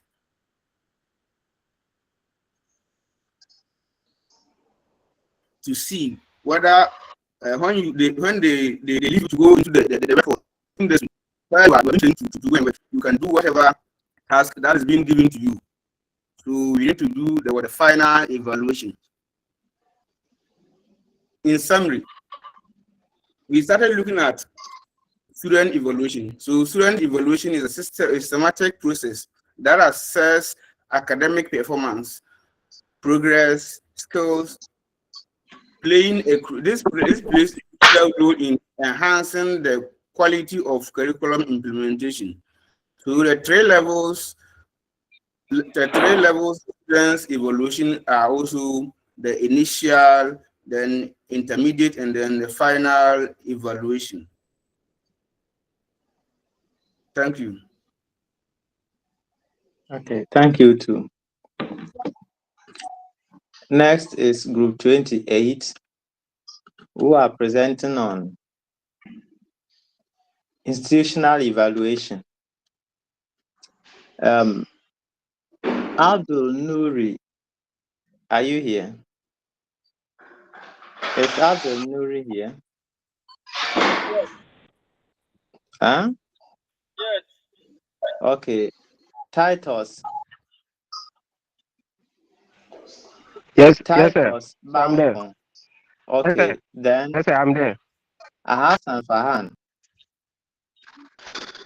Hassan Fahan. He is not here. Okay, I will mark him absent. So Farhan was here, but I think it's because of network.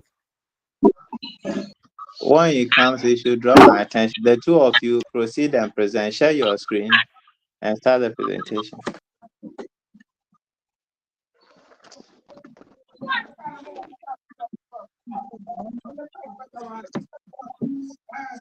Vincentia, please mute yourself, your device.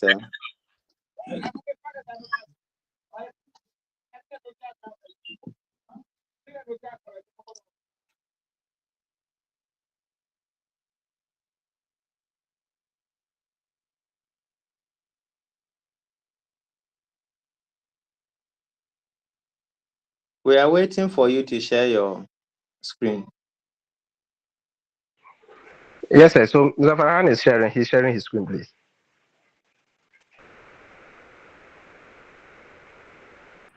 Please, I'm coming.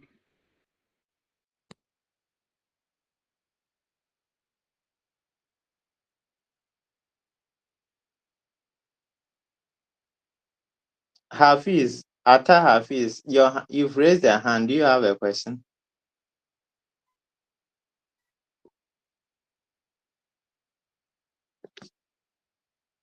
Sorry, sir.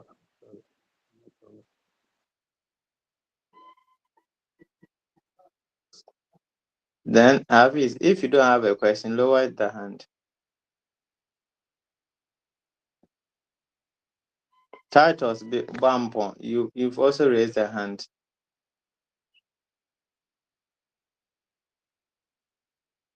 Hafiz, lower the hand.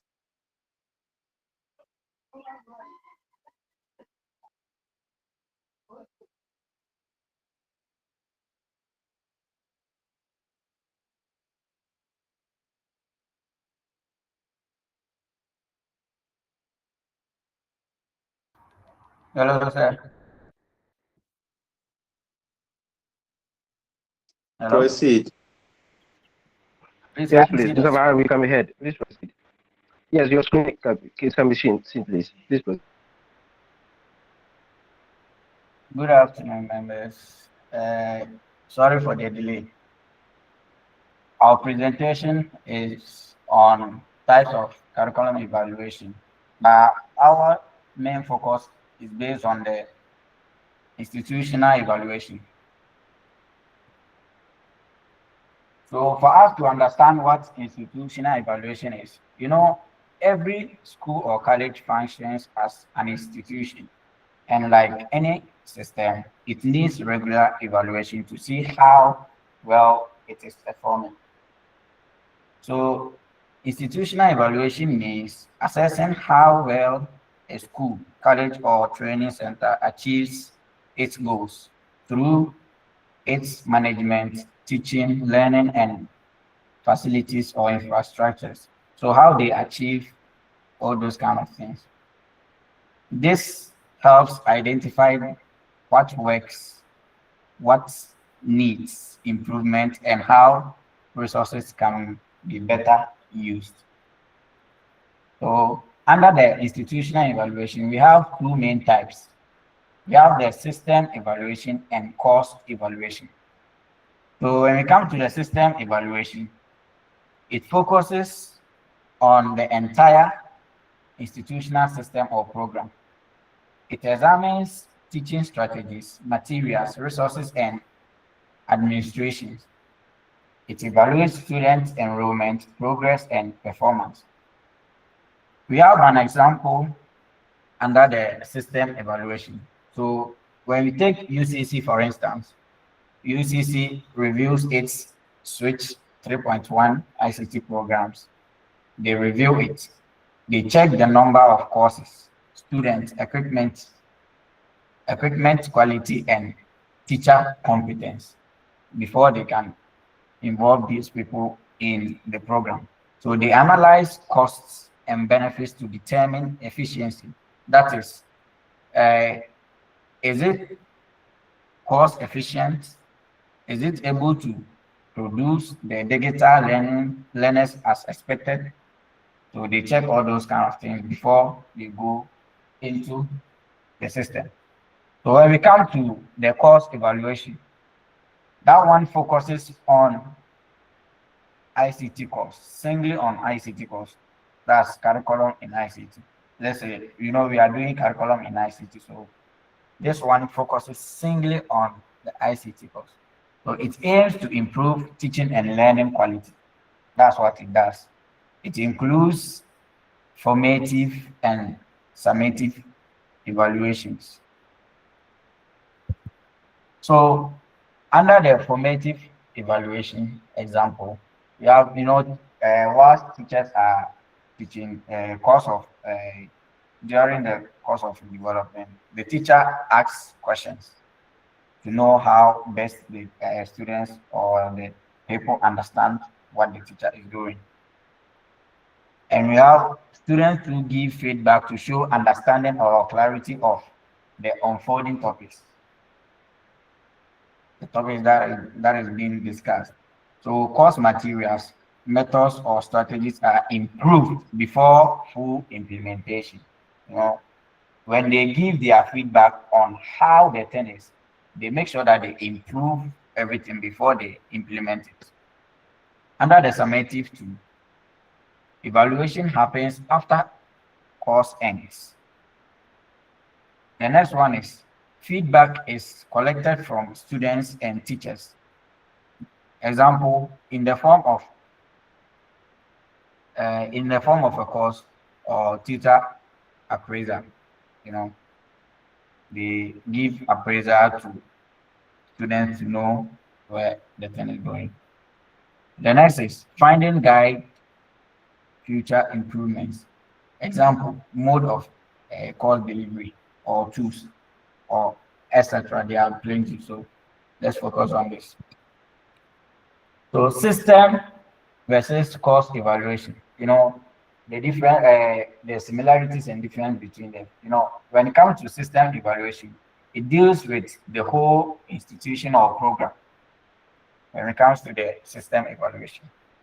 But when it comes to the course evaluation, it deals with the course itself. That's the subjects you are doing, or pursuing, the subjects you are teaching. So it deals with the course itself. Let's take ICT for instance, because we are doing curriculum in ICT. Let's go to the importance of institutional evaluation in ICT. It ensures quality ICT education delivery. It also identifies teacher training needs. It improves ICT facilities and learning tools. It enhances students' learning experiences.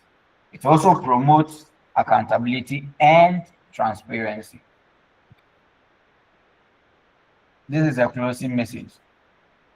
We need to bear in mind that evaluation is not about fault finding, but evaluation is about improvement. It's about improvement. And in ICT education, every review helps in building better digital learners. Quality evaluation, quality education. Thank you. Any questions?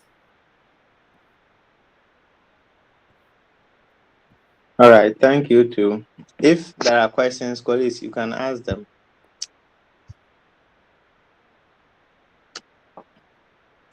Otherwise, group 28, you can take off your screen. Then 29, share your screen. 29, are you here? Isaac Noete. Group Yes, 29, please. We are Isaac, are here. you here? Yes, please. McLean, Achia, are you here? Yes, please. All right, then you can share your screen. You are also presenting on types of curriculum evaluation. You were assigned 4.1.3.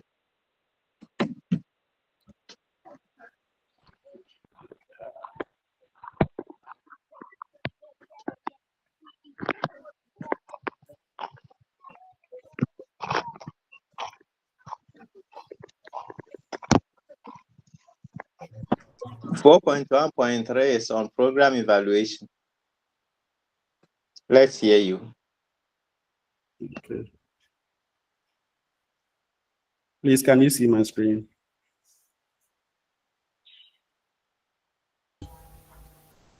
Yes. Yes. Okay.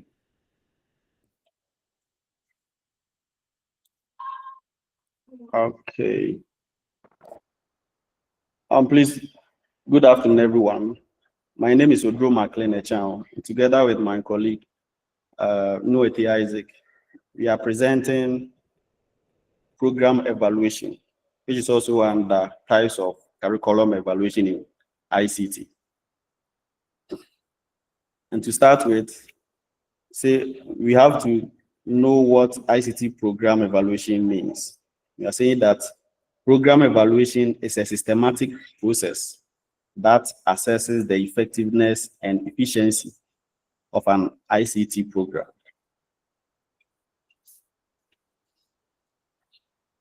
Okay. So the purpose of this program evaluation is to determine the program's marketability, utility, economic viability, and adequacy of its content and media components. And so with the marketability of the program, we are considering whether or not the program attracts interest from students or other schools. The utility will also determine whether genuinely it is useful for learning or teaching. Then the economic viability also focuses on whether or not the program is actually can sustain in long term. And then the adequacy of its content and media components. Is the content rich? And then is it also well presented? That is the purpose of the program evaluation. And then we also have the evaluation process, and it has to do with two-tier evaluation process. The first one is the pre-launch evaluation. With the pre-launch evaluation, it focuses on assessing the program's need, marketability, and content before launch. And so what happens is that before the program begins, this happens before the program begins. And at this stage, we assess whether the program is needed, whether it is marketable, and whether its content fits the target audience. So for example, before rolling out a coding course for junior high students, we must ask, do they already have the basic, the computer skills needed to follow it? And that is the first part of it, the process. The post-launch evaluation. The post-launch evaluation also focuses on piloting some of the audience. So you take some small group of students, maybe in some schools or some selected schools, and making revision based on their feedback. So in this case, the evaluation, the post-launch evaluation occurs after the program has started. So this usually involves piloting it with a small group of people, a small group of learners.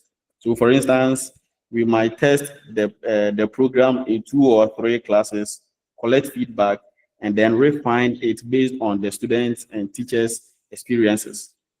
So this tier 2 process ensures that we don't waste time and resources on something that isn't already effective. Okay. Then we have components of program evaluation. The component of program evaluation focuses on 3 key components.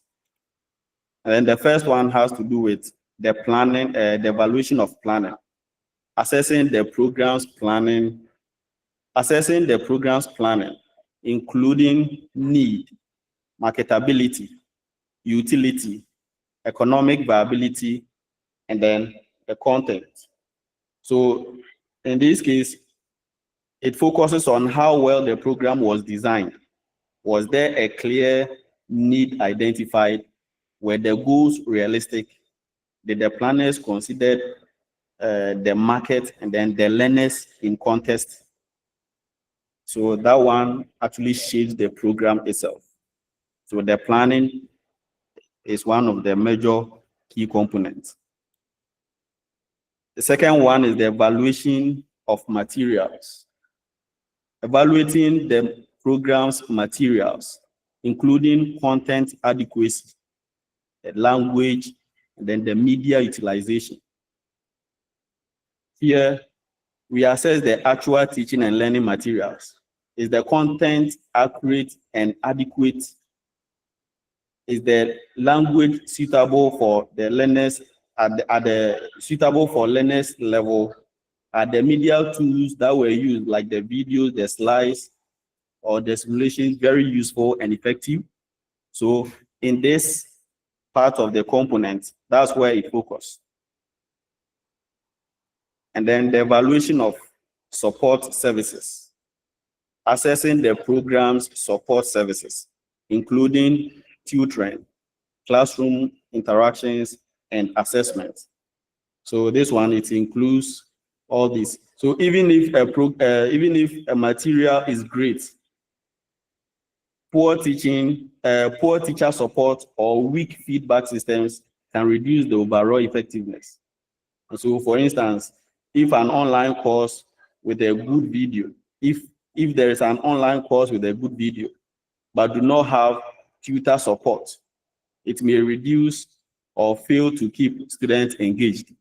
So if there's no tutor support, who will consider answering or helping the learners in some way or the other when delivering the lessons or watching the videos? If that support is not there, it means the program has failed. And so this is also the other component that the program evaluation considers. Now we are moving on to the evaluation criteria. Sorry. So key evaluation criteria. The first one is the content adequacy. So to ensure fairness and thoroughness, we apply specific evaluation criteria. And the first one has to do with the content adequacy. So here, does the material fully cover the learning objectives?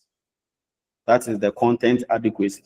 So it means if the content itself or the program itself lack certain area in terms of the content, it means it wasn't able to achieve its goals.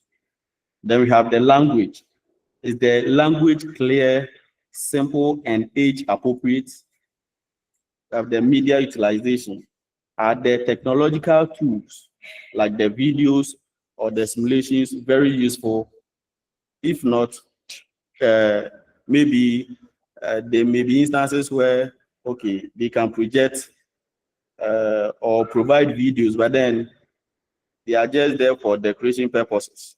And so in this case, if they are being utilized effectively, it's also one of the criteria of program evaluation. We also have social relevance. Does the program connect to real life situations or societal needs? We have the accessibility. Can all students, including those with limited resources or disabilities, access the materials easily?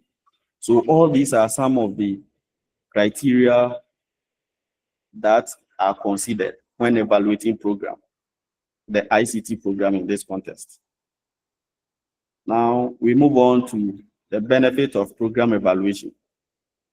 All this hard work focuses on one thing, and that is the benefits. And so now why,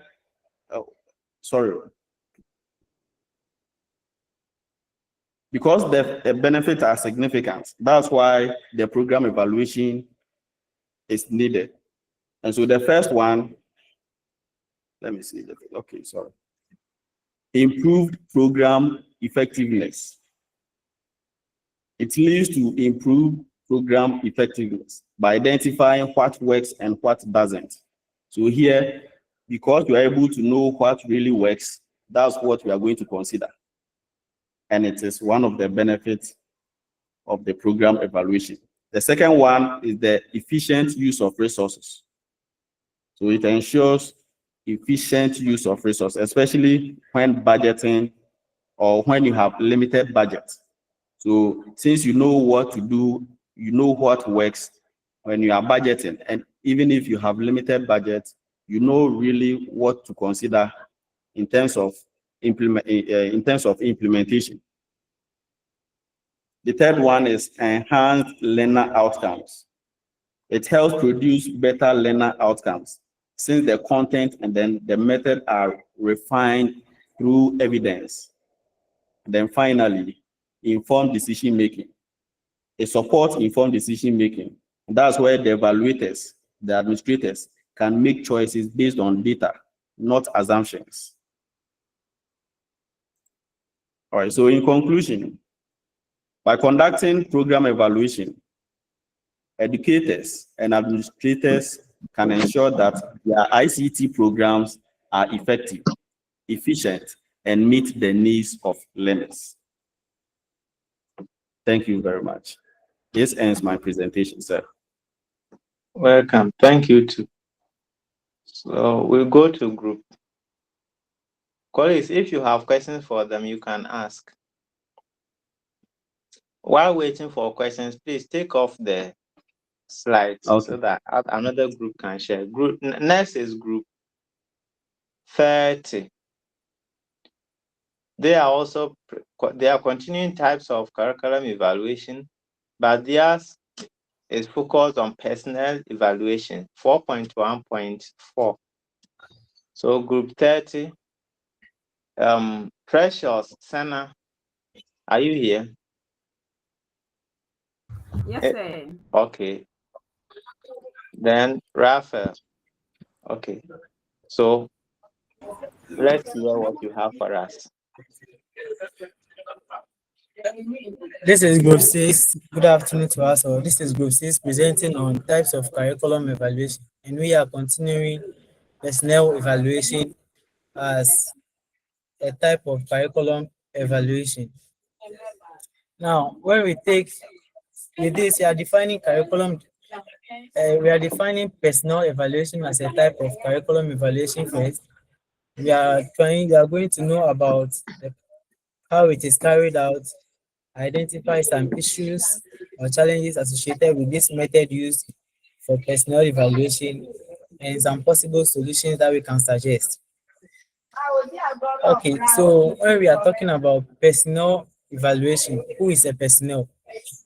That is the first question. A personnel can be anybody working under or a member of an institution working to serve a purpose or trying to perform its task, a personnel. And then evaluation, as we know, is always about making judgment in relation to the outcomes of a set task or goal. Now, putting this together, what is a personnel evaluation? We say personnel evaluation includes evaluation of all person responsible, either directly or indirectly, for ICT educational outcomes. What they are talking about here is a personnel evaluation involves a member, or let's say in a school, we say a teacher who is evaluated, and then directly or indirectly, this directly and indirectly, we will know how it comes about. Now, personnel evaluation is generally based on the observation of the teacher or tutor in the classroom by the head of institution or administrator or coordinator during teaching and learning, and completion of rating forms by a head or administrator. So what this is talking about is personnel evaluation involves observation of teachers in a class. Example, when I was in school back at college, there will be an executives coming around with my tutor, and then I'll see them moving around in the class while my teacher is teaching.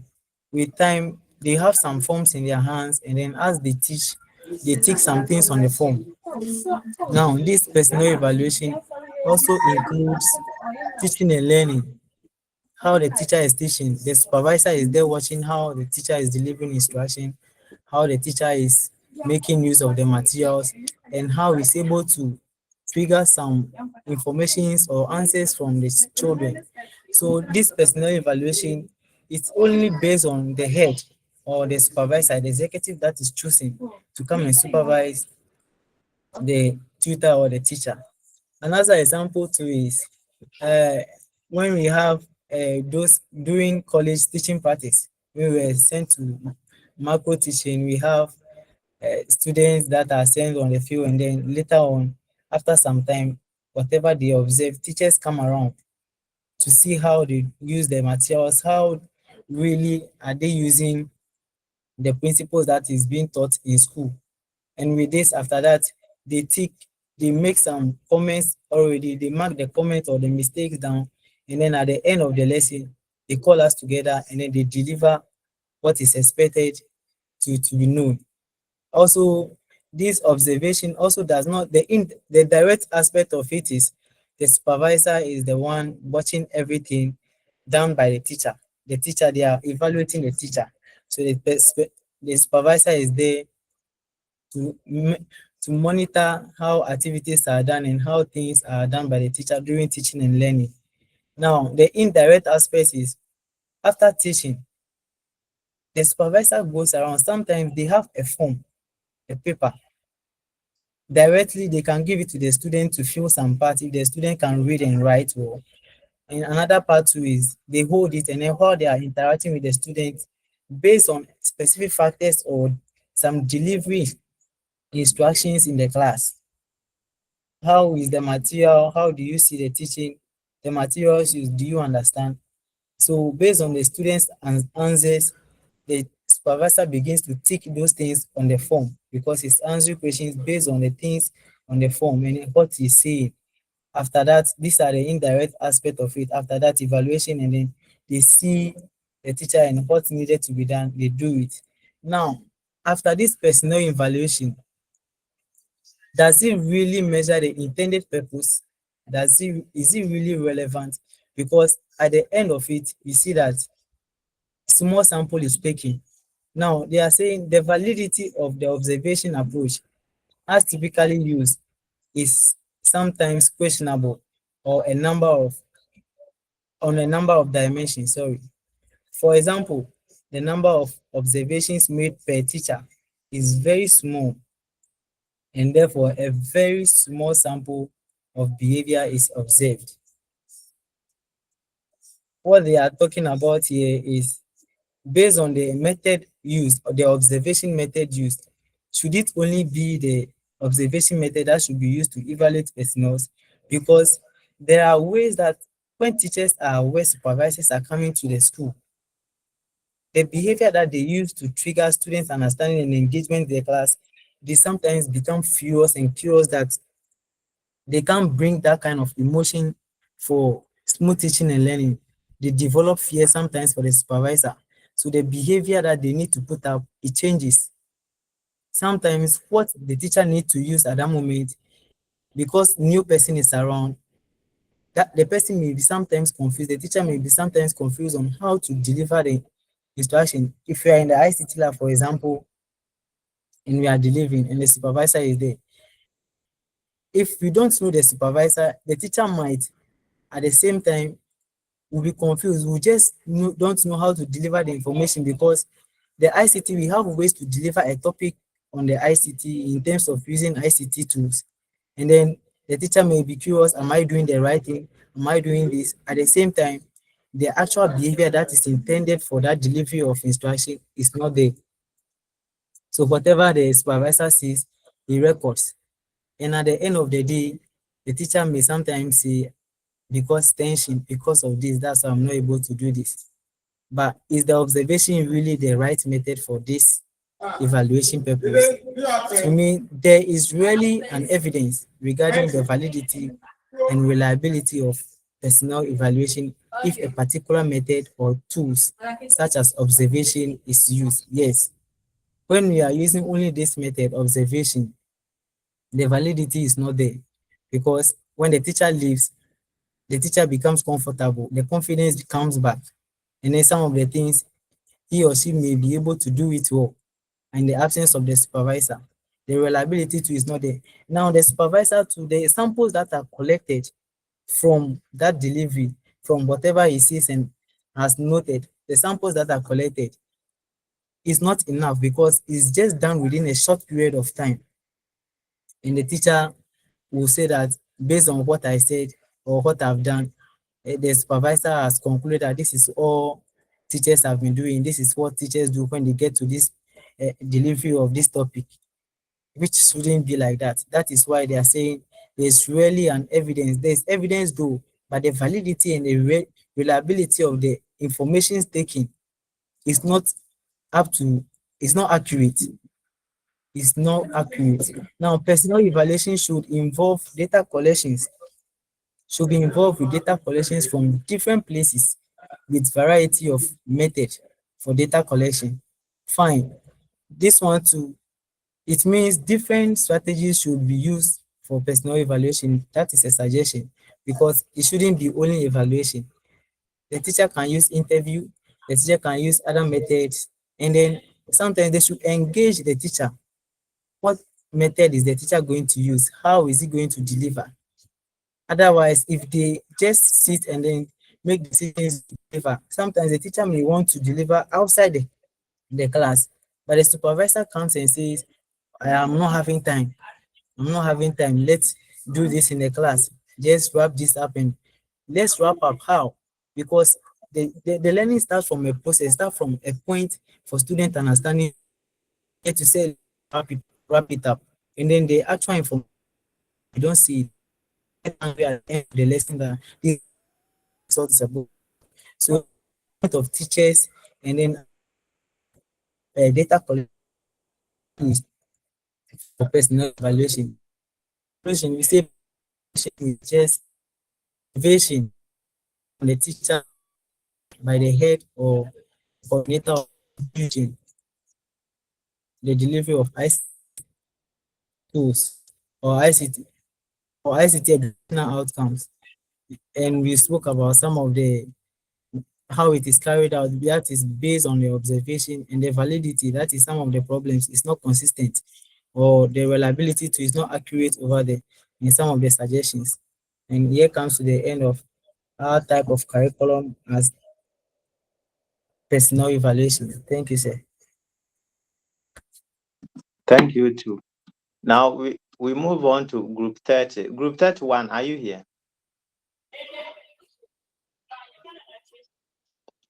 Group 31. Michael Tesson, are you here? Yes, sir.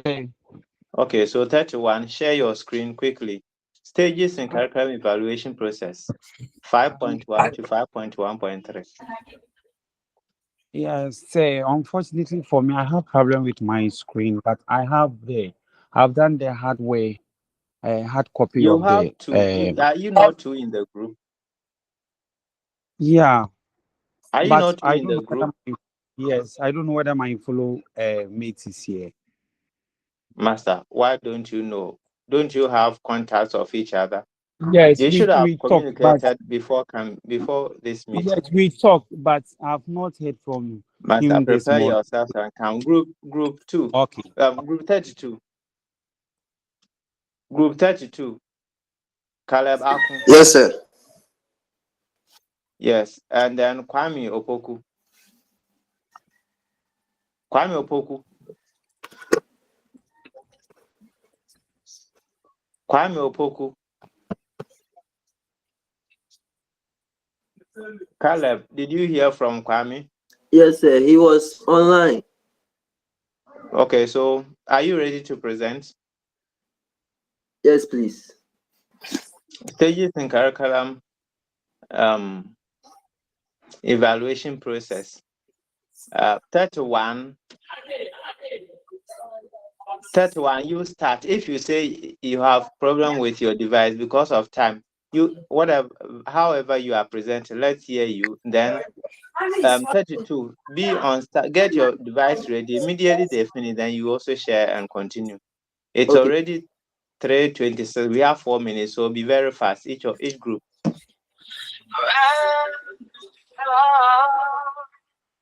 Okay. Okay. Thank you, sir.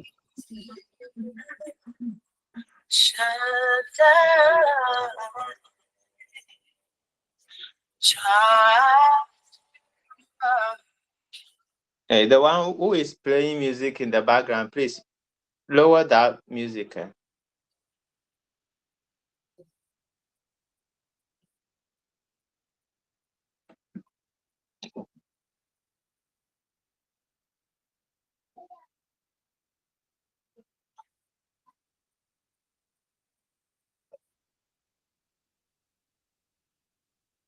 Group 31, start.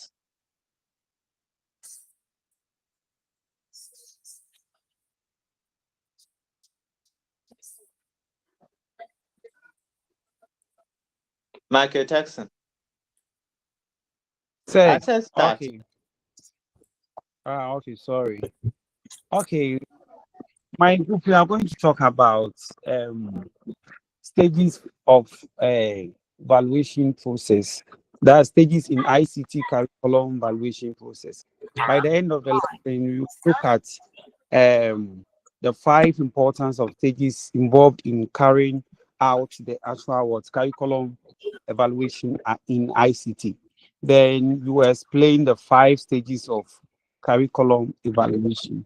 So let's take it. So 5 stages of curriculum evaluation. We have hello. Hello. We can hear you. Okay. So the 5 stages in ICT curriculum evaluation process, we have preparation, preparing for the evaluation. Then 2, we have assessing the content. 3, we have identifying the evaluation issues. Then the 4, we have developing the evaluation design. Then the 5, we have the implementing the evaluation design. So when you pick the first one, preparing for the evaluation, we have 3 steps, 3 major steps. We have the project parameters. We have you select the project editor and the evaluation task force, then the preparing evaluation document. So first of all, you need to clear or have a purpose of reviewing the evaluation. Then you also should develop the following answers or the questions. How much time will be allocated and by what the data should be evaluated, be completed. then what human, official, or material resources will be provided. So these are some of the things that you look at.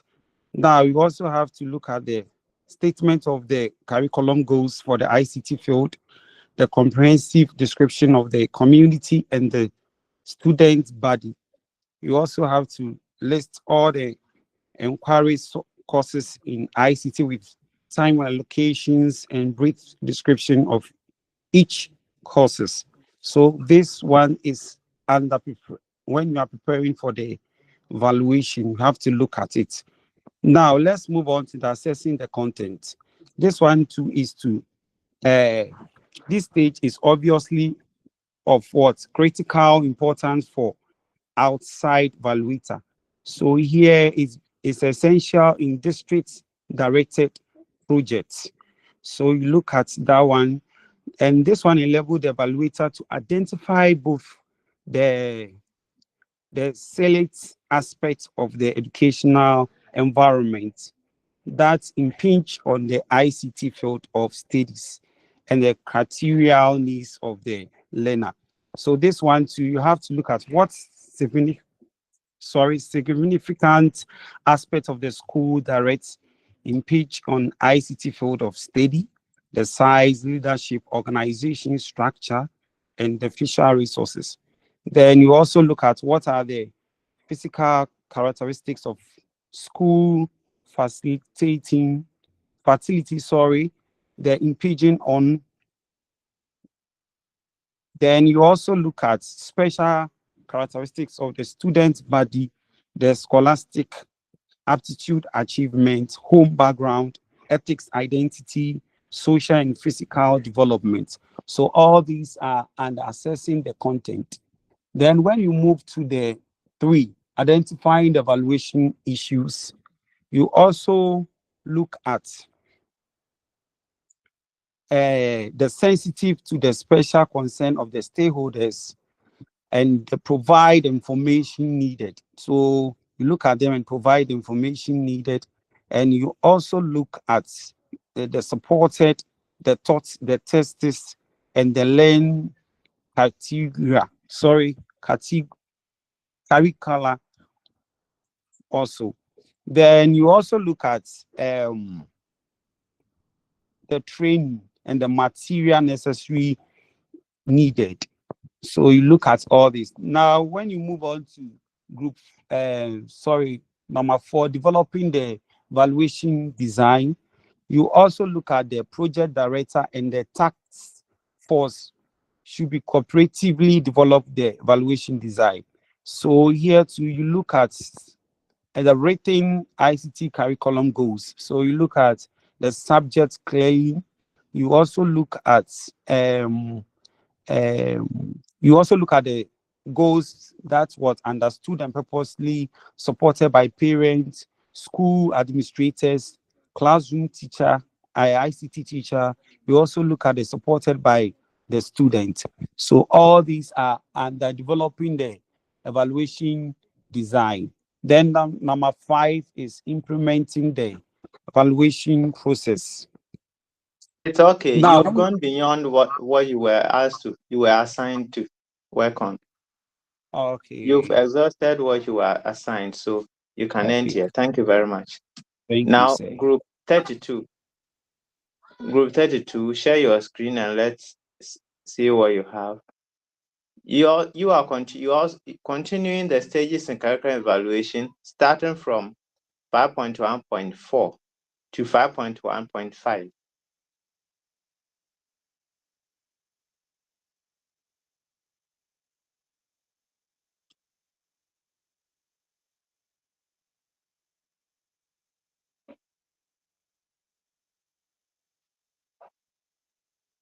We are listening. Proceed.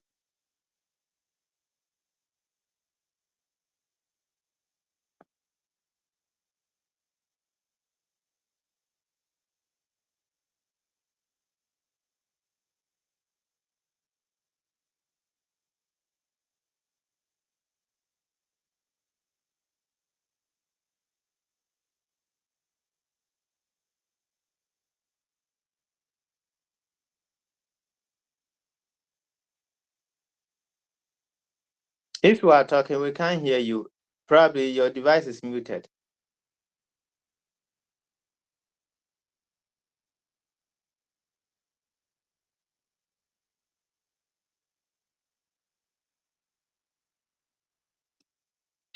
All right, colleagues, it's already past 3:30, so we shall end here. We are left with the groups 32 and 33. 32 is the last part of stages in curriculum evaluation process, and then finally, challenges in ICT curriculum evaluation. I will urge all of you to read the remaining parts. And then, because this course doesn't involve practicals, next week, the practical week, I will not meet you. So my interaction with you ends today. But then, if you have any assistance, you need any assistance, you are free to contact me. I will also upload some sample questions onto the Google Drive where I posted my slides for the first 3 weeks. I'm sorry, the first 2 weeks, and then the book. That link I gave you, I will upload some sample questions there so you can access them and use them to prepare yourselves. The questions do not cover everything, but you need to master the materials in units 1 to 3, then 5 and 6. Your first quiz will be based on units 1 and 2. So prepare very well.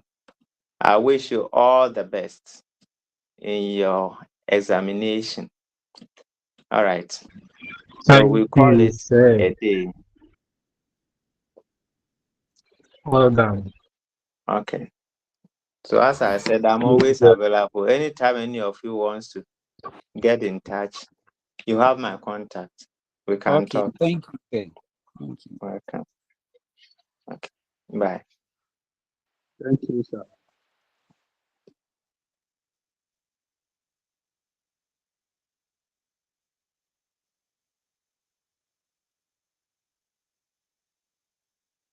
Hello. Hello, sir. Sir, please, your contact. Hello, sir.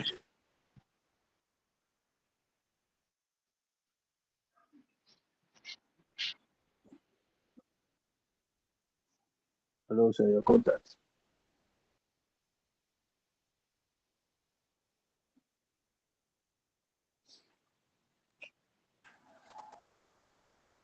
Please, your contact.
Hello?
Hello.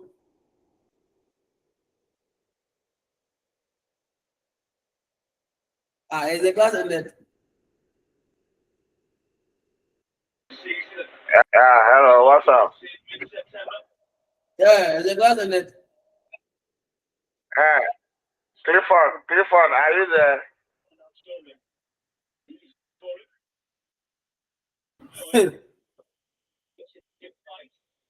Clifford, We are not going to start. Mr. Kwame Opoku, please stop. We are closing. No, we are on break.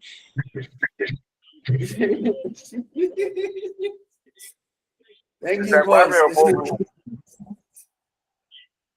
stop saying Senior man, I had an issue. I was trying to even present and my mic was not working.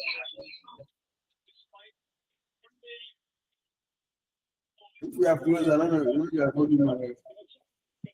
My mic was not working. So it appeared doctor thinks I didn't even attend. Mr. Kwame. Yeah. Mr. Kwame. Yes, sir.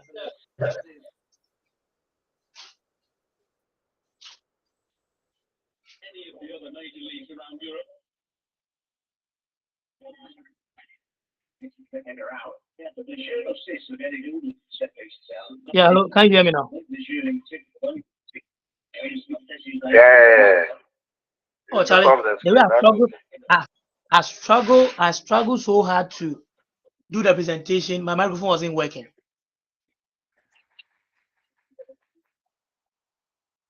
Sorry. Oh, Charlie, group Sorry 32, for the it. last group to Sorry for present. Oh, Charlie, doctor even thought I didn't even attend. Oh. It was when he called our names. I was responding all right, but he wasn't hearing. I just joined on my phone again, and for the phone is I working hope because I'm going to present. I was using the you laptop. are ready for the mathematics class. I am ready. Oh, I'll join very soon. I have to leave this one and join that one. Oh, by it's 4 o'clock. It's not yet 4 o'clock. But The math class is 4. But what he brought, he stated as 3, or I didn't look at it, bro. I think 3:30 or something. No. It's 4 p.m. It's 4 p.m. Oh, okay. But the doctor should have given us some time to finish this thing. Hey, the doctor should have given us some time to finish this thing.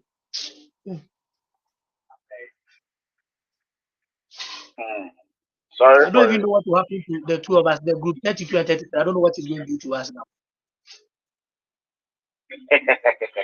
Because we are the last two. I did. I've done that right now, but there's no response. He will respond. Okay. Maybe he's gone to another class somewhere. Okay. And that's why he was in a hurry. They are also not free. Yeah, some more. They have numerous classes to attend. So I mean, they want chop more money, so that'd be all. they are just upgrading themselves, and it is very okay. good. Okay. You also Let have me to leave do this that. one and prepare for the next one.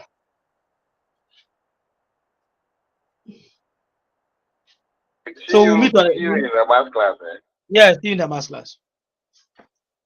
Definitely. All right.